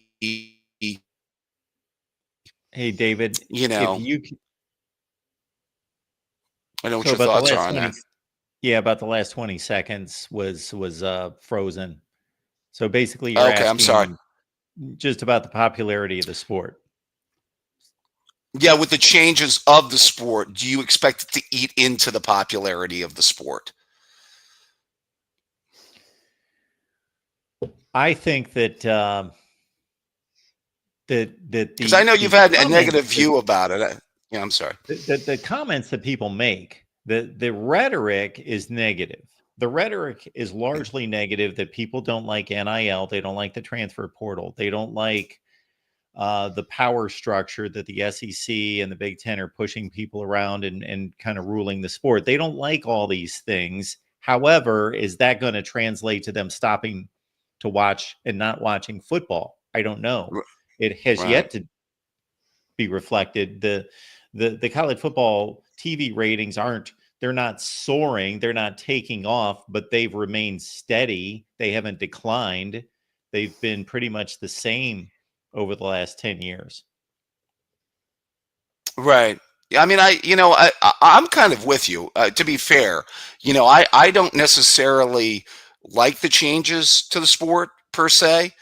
I mean, the one thing about being an Ohio State fan, I'm going to comment on something that's been said right now. I know a lot of the people in the Midwest and other programs, certainly our rivals, talked about this, that, now that we can all pay the players, that the playing field is what it is, and that helps kind of even things up a little bit. I have a thought about that, but just in general, with the changes that are being made to the sport, I do think that, a lot of traditionalists like you and myself, kind of think to ourselves, how much does it take away from the other parts of the sport, like the rivalries, like the emphasis on the regular season? Years ago, I think I mentioned this to you, Mark, people had talked about the playoff, and people's response to not having a playoff, they'd say, well, what your playoff is the regular season. College football had probably the greatest regular season, because what your playoff is no margin for error. Win your games, and there's your playoff. And basically, now I can't say that there's not a situation like a 2004 Auburn that pops up where, they did everything right and didn't get a chance to play for the national championship. That those situations can happen. I'm not going to deny that. But yeah, I still wonder whether we do more bad than good with these changes, Mark. I just thinking let's out also loud. understand, David. Let's Yeah. also understand, David, that the bar in reaching the college football playoff is still far beyond any other sport. Yeah. Like 10-2 was the worst record that made the college football playoff. Right. But we're going to go to 16, Mark, and then you're going to see go 9 to 16, and so 9-3 is going to make the playoffs. Right. Some Say hello to 9 9 and 3. Yeah. Some 9-3. Some 9-3s won't. But we're still looking at a winning percentage that is far above what other sports demand. Correct. I would also add that the disparity in the schedules are a lot different in college football than in professional sports too. Yeah, I mean, there are some teams. about professional sport. I'm talking about college basketball too. Okay, true. Right. Yeah, I mean, although college basketball expanded their playoff to 60 some teams, though, to have as far as their tournament. And plus, it's like, it's apple to orange, Mark. You're comparing a sport to where, like in basketball, a one game situation, anything can happen. And in football, largely a high percentage of the time, the team with the more talent is usually going to win. True. With the roster. I did want to make a comment. Somebody had made the comment about, evening the playing field now that the Midwestern teams can pay the players. I don't, people have said that for years, and I'm not here to defend the SEC, but I would say that, one of the things I've always just said for years, and people can talk about, whether there's boosters or whether there's this or that. To me, it's always been just about proximity to talent. You know what I mean?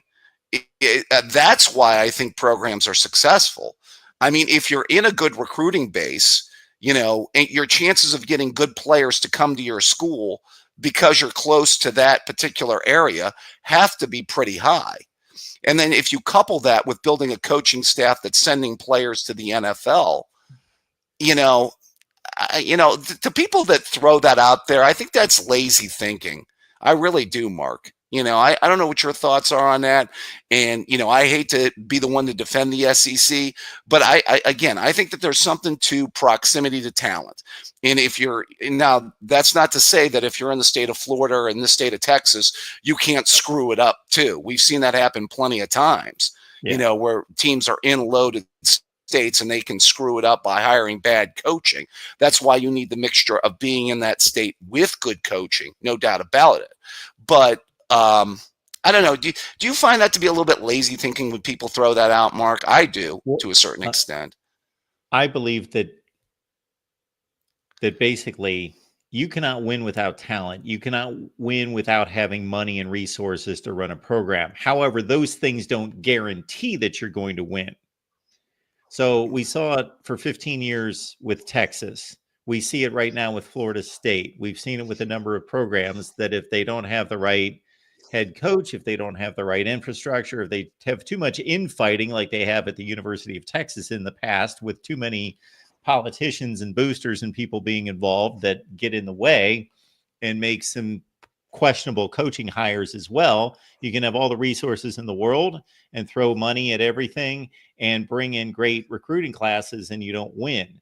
But you have to have those things to win at an elite level. Obviously, you can't be Kansas State and compete for national championships. You can have a fine football program and finish 8-4 every year, but you can't compete for national championships. So it's not a given that those things will produce that because you need everything involved.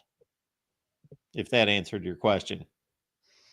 Yeah, I think. Texas, go ahead, Leon. I'm sorry. No, well, Texas. Well, just making to both of y'all's point, and like Mark brought up. I mean, those are things that you have to have money, you have to have talent, but it's not. But like I always say, and Mark just said it right now, it has to translate. And I think Texas A&M is one of those other programs that has plenty of money, has been in the SEC for some time, has that selling point. But we've seen it for the last and produced the last 2 recruiting classes over elite. But again, all the things didn't fit. It didn't translate. And there was just so much disconnect that when it was all said and done, we ended up having a mass exodus and, it didn't work out. So, and I always say too, in a place like Texas where there's such saturated talent, I also call it that just because you have a lot of elite talent, that's high value talent, and can perform at a high level. I always call it conditional talent. You've heard me say it a lot of times that the talent in Texas, sometimes for it to translate, when it goes to programs outside of its comfort zone, whether it be the SEC, ACC, some of those 5-star and those high 4-star kids don't translate because they are in a program that doesn't fit them, because they've been coached and they've been brought up and groomed under certain systems. So again, but I agree with you. I think a lot of the success of a team is the proximity. And I think especially when Texas A&M and Texas and then Oklahoma joined the SEC, especially for the state of Texas, it made it hard for the Alabamas, for the Ole Misses, for the LSUs in the SEC to come pitch playing in the SEC, because now you got Texas and Texas A&M as 2 powerhouses who basically have owned the recruiting trail in the state of Texas to come in here and that's what I found. That's why I say now a lot of places are having to go, other programs are having to tap other resources and go maybe to California more. And we're seeing a lot of emergence of kids, of teams, especially the SEC, going to find talent in places on the East Coast, like Pennsylvania, like New Jersey, in places where they weren't typically sending guys. A couple years ago, SEC coaches really weren't going out to New Jersey or out to Pennsylvania to go find talent. But, when everybody's recruiting in the Midwest, the same places, when everyone's recruiting in Florida, when everyone's recruiting the same guys in Texas, then, there's only so much to go around, even though those are highly saturated and populated talent. So yeah, it's just, but yeah, I think a lot of the roster success, you need money, you need to have a roster, but is the proximity. I think that if you're in a place like Texas, it's going to be a lot easier for you to build a roster, unless I always make the funny joke, unless you're the University of Houston, there's no way you should be going 4-6 when you got that much talent at the high school level that you could recruit and build a roster on in Houston area. So again, I think that it's just that some programs make better opportunity of utilizing where they're located, you know? Yeah, you bring up 2 points, Leanne. Number one, the Texas A&M point, which what did Saban accuse Jimbo Fisher of? Is pretty much buying that roster. So he pretty much bought that roster, and money didn't buy Texas A&M happiness. So Oh, exactly. to all those people that say, hey, just go out and spend a bunch of money, buy a roster, and it'll build you a bunch of wins and buy you happiness, there's the case study for no, it won't. You know what I mean? So I'm glad you pointed out that example. The second thing I think you bring up, which I think is a very good point too, is just the nationalization of recruiting in general. That's why, and it's also done at like the high school level. Like Ohio State has a guy, Chris Henry, who is listed as an out-of-state recruit, where he's really an in-state. He was really originally an Ohio guy, but he went to a different school. Like a lot of these high school guys go to these academies, or they'll go to an IMG, or they'll go to somewhere like that, but they may be in Pennsylvania, but because they're such a good football player, they'll end up going to IMG or something like that. And then they're all of a sudden listed as a Florida guy, right? You know what I mean? Yeah. And it's like, so it's just interesting to see that even the recruits, their state of origin isn't really their state anymore, because they're going out of state to get developed as a football player. Exactly. I see a lot of fluctuation. Florida and Georgia are two states that we know produce a lot of talent, but I've really seen a lot of Florida kids from, perfect example, out of St. Thomas Aquinas. We know what kind of powerhouse program they are in Florida, produce a lot of top guys. Derek Baker, a 2027 QB, he was out at St. Thomas Aquinas, and now he's going to a big school in Georgia, Milton, who's a program that I spent a lot of time with, because they're looking for different development. So now we're seeing, like you said, not only are these schools going to personalized places like IMG, but they're going from, heavily saturated high recruiting ground to another high recruiting ground, because like you said, at the high school level, they're looking not only to a place where they can get seen, but where they're going to places where they can get developed, or maybe rise up the ranks. Maybe in Florida, for the program or their conference or the division they were playing with, they might be ranking lower, but hey, let me come into Georgia, let me come into here, let me develop with a new program, a new different dynamic, and raise up the ranks. So it's really interesting to see the landscape overall. It's just like, and it's a supply and demand again, just much like we're seeing the shift of college kids. Maybe like I see a lot of 4-star high five, a lot of high 4 stars, a lot of high 5 stars. People are like, why are they going to these smaller programs, or why are they choosing these schools? Because they have an opportunity, one, to be an instant impact player, means they're going to get filmed, they're going to have the opportunity to start. So let's say that maybe that's not their first choice program, but they use it as a means to elevate their stock in their draft, and then they can transfer to another program. So again, there's so many different dynamics, and we're seeing it at the high school level too. I've seen plenty of kids that I've worked with, go from being not ranked to no stars that nobody would. And I said, these kids they didn't grow to 6'7" overnight. They didn't acquire all this talent. But again, they moved themselves from a lesser known profile, lesser saturated region where a lot of scouts aren't going. You move them to a little bit higher profile program. Maybe you put them in a private school, especially on the East Coast. And all of a sudden, everybody's like, where did this kid come from? Like he just appeared out of thin air, like he was Jesus Christ. But again, that's the new norm. Kids are having, to, especially high school players, a dynamic shift. They're having to put themselves and market themselves. But sometimes, again, not everybody's going out to New Jersey. Nobody was talking about Joey O'Brien. Nobody's talking about Gavin Sedwar. I saw these kids coming out from Philly, level 82, take it to teams filled with 4 stars from Florida, from Texas, from Georgia. The 5 stars that we're talking about across the board. I saw these guys on a 7-on-7 target totally dominate, and nobody talked about him. And now everybody's talking about Joey Bride. Now everybody's talking about these kids from Philly and Pennsylvania. But again, like I always say, it just takes that one stage, that one setting where you get a bunch of national guys, a lot of national scouts, and the right coaches about being at the right place, right time. Like I said, Joey O'Brien was a kid that's been a phenom. If you've watched him on the East Coast, everybody knows him out there. Nobody knew him hardly down here. Now he's setting up to go to Clemson, and everybody's knocking on his door. That kid is a phenom, and Yeah. like I said, I saw a bunch from LaSalle College in PA. Nobody's out there scouting them, but again, they set themselves on the right stage and created opportunity. So it's definitely a different dynamic on the recruiting field. You definitely, as a high school player, have to set yourself up a lot differently now to be able to get seen. Because man, when you see 4 and 5-star kids having trouble getting in on the door in some of these big programs, it says a lot. Yeah, well, last point before I let you guys go, I find it interesting now. All of a sudden, by the way, they've got agents. By the way, these the high school players. Yeah, so I mean, yet again, another way that we're the professionalization of the sport. Just one thing with the Midwest, and I think that we've talked about this. I don't know if you, Mark, I think you broached this subject before on the Ohio State show.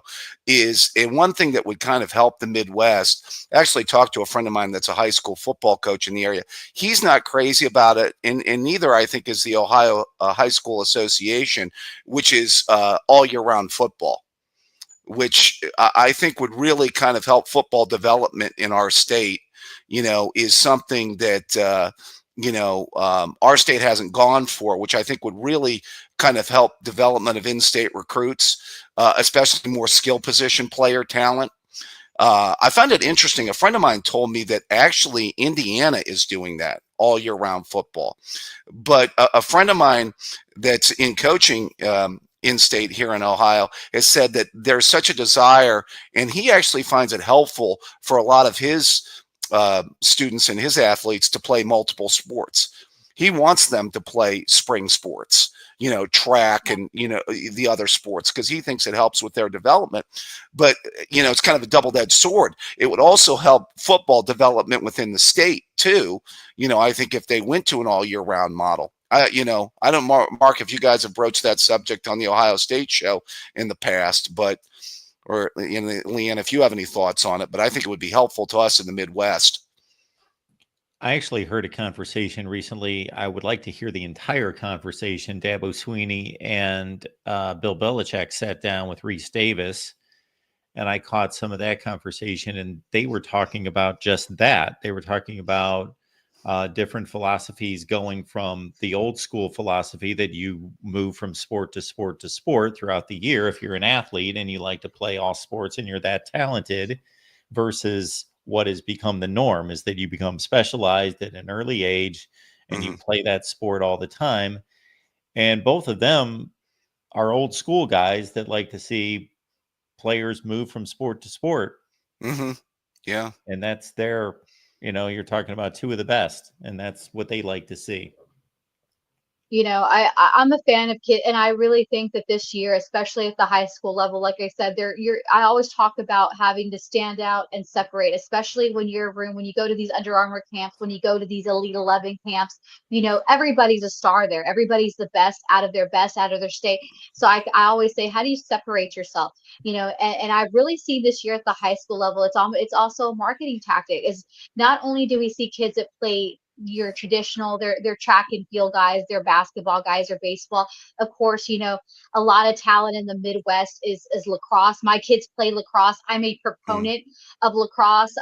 Upper Arlington, a lot of my friends at Brown, a big lacrosse school, big production factory. I think that from an old school mentality, I think if you really want kids to really diversify skills, they need to play multiple sports. Does that mean that they're going to play multiple sports in college?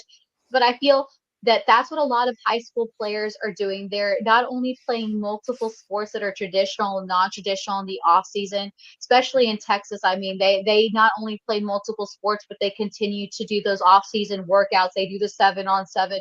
But another thing that I'm also seeing that's coming back to continue to separate themselves is more teams are allowing their players to become two-way players. I mean, some of the top athletes, what I'm seeing is, like the kid we talked about, Paris Melvin, right out of here, Cy Springs in the Houston area. I mean, the kid plays defense, he plays special teams, he plays everything.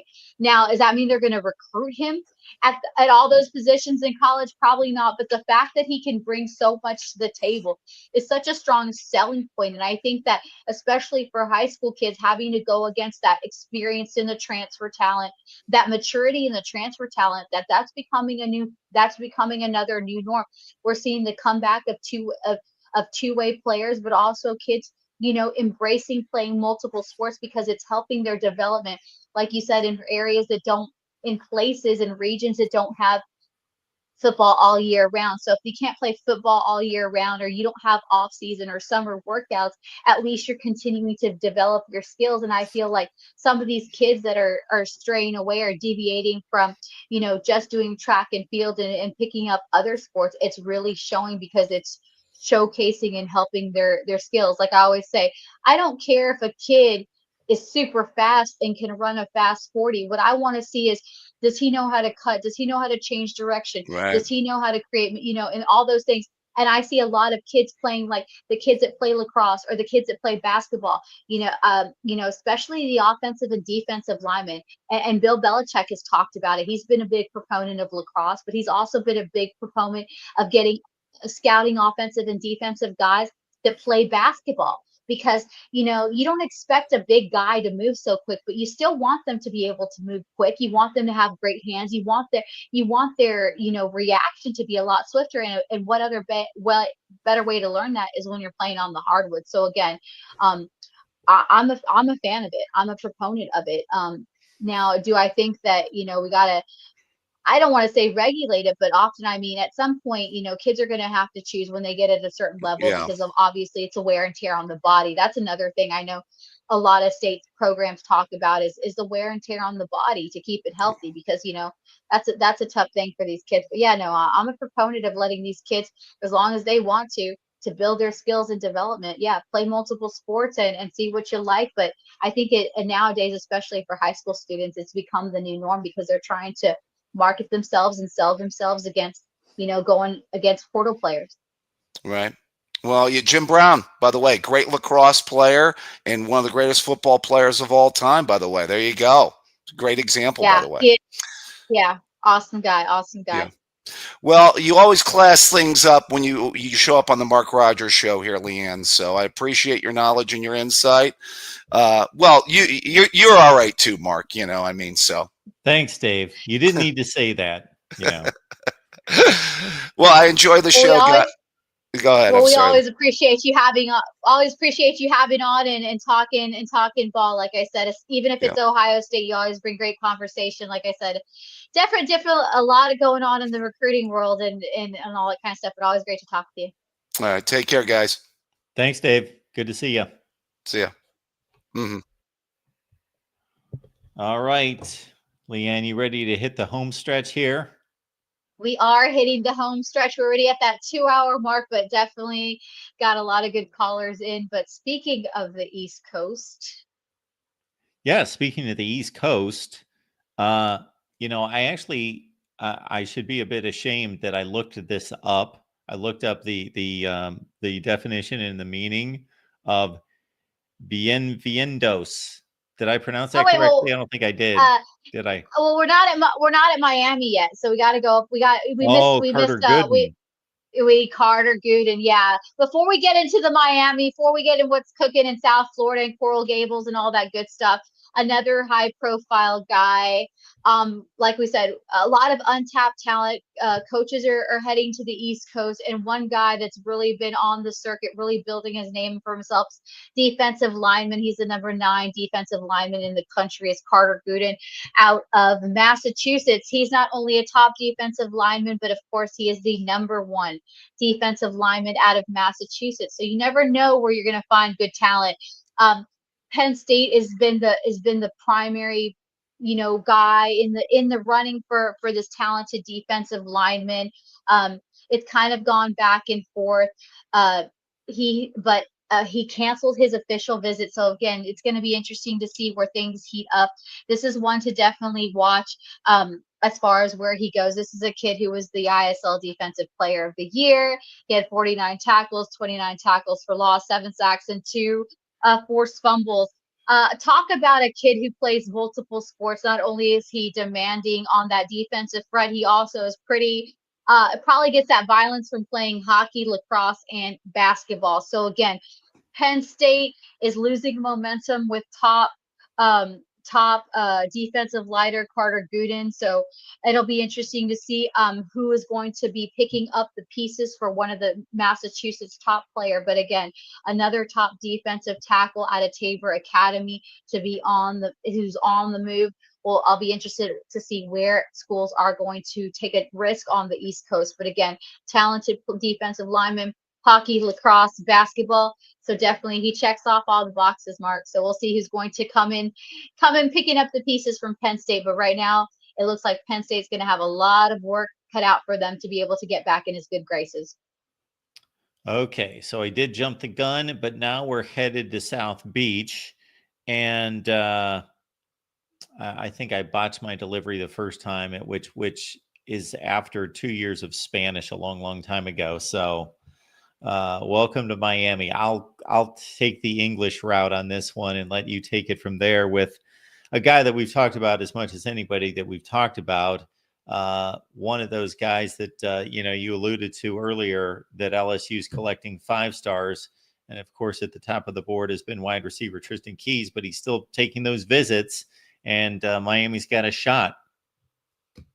Miami has done a heck of a job welcoming in the top talent. Could the youth finally be back? It looks very well like things are shaping up with all the recruits they are bringing in and all the flips that are stirring. But Tristan Keys out of Hattiesburg, Mississippi, he is, of course, he's number 1 wide receiver in the country, and he is the number 1 overall player in Mississippi. Of course, we know that historically Lane Kiffin and Ole Miss Rebels have clinched the number 1 player in Mississippi, but they are definitely falling behind on this one right now. Committed to LSU, elite 5-star kid. But the Hurricanes are looking to make a storm, and Mario Cristobal is at the forefront of trying to get Tristan Keys to flip from being a Bayou Bengal to a Miami Hurricane. Again, this is a kid that I've seen for a very, very long time. But again, it's going to be a tough battle. But if anyone could step up to the challenge, it has to be Miami. They not only pose so many enticing things as far as being a stop for Tristan Keys from the bankroll to the opportunity to be an instant impact player. But of course, some of the schools they are going to continue to battle with are LSU, obviously, Alabama, Auburn, Ole Miss, and Tennessee are all coming on strong. But again, Bienvenidos a Miami, because they are going to welcome Tristan Keys this weekend. So look out to see how this visit goes. Depending how this visit goes, it really could see the shift in the dynamic. But again, Ole Miss, Alabama, Auburn, everybody's trying to get in the lead. But right now, the best chance, it seems, for LSU commit Tristan Keys to open up his recruitment is Mario Cristobal and the Miami Hurricanes. All right. Had a bit of a glitch there, but we're back and back at it and back to Miami. And everything just kind of failed on me for a second. So here we go back to the cornerback position and a 5-star in Chauncey Kennan. As much as Mario Cristobal has gone out from the transfer portal as in the high school recruiting trail to go get the top talent nationally, this is a huge weekend for Miami to really also focus on keeping their guys in state close to home. And Chauncey Kennan is one of those guys out of Sarasota, Florida. He is the number 27 overall prospect. Again, LSU, Georgia, Florida State are all teams that are in the hunt. But again, Chauncey Kennan heading to Miami this weekend, and Mario Cristobal and company are looking to keep elite cornerback in state from Booker out of Sarasota, Florida, and Chauncey Kennan. So again, another big weekend with another high-profile visitor looking to stay in state, and definitely a big push for that. We have talked a lot of Derek Cooper with you, obviously, Leanne, and he is also making the visit to Miami as well as one of the best athletes in the country. one of the best running backs athletes in the country, right there out of Hollywood, Florida. Another in-state recruit that Miami is going head-to-head battling with Georgia. But this weekend, he will not be in Athens. Instead, he will be in Coral Gables. I really like where Miami stands in this one. I think it's going to come down to the wire. Georgia definitely going to be making a big push, but I really like where Mario Cristobal has kind of set the stage. Um, Alabama is another program in the SEC that's been trying to knock on the door and has been really, really creeping up behind.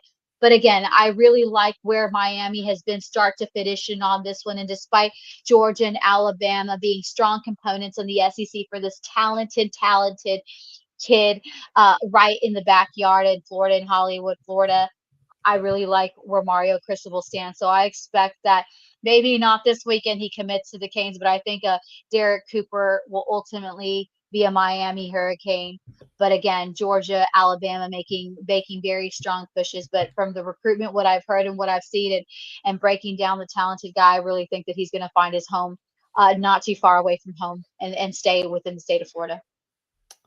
Well, Leanne, we have made our way to the end of the list, and Miami again having a big weekend in store down there starting here on Friday. And Anthony Jones comes off the edge as one of the best in the business at that position.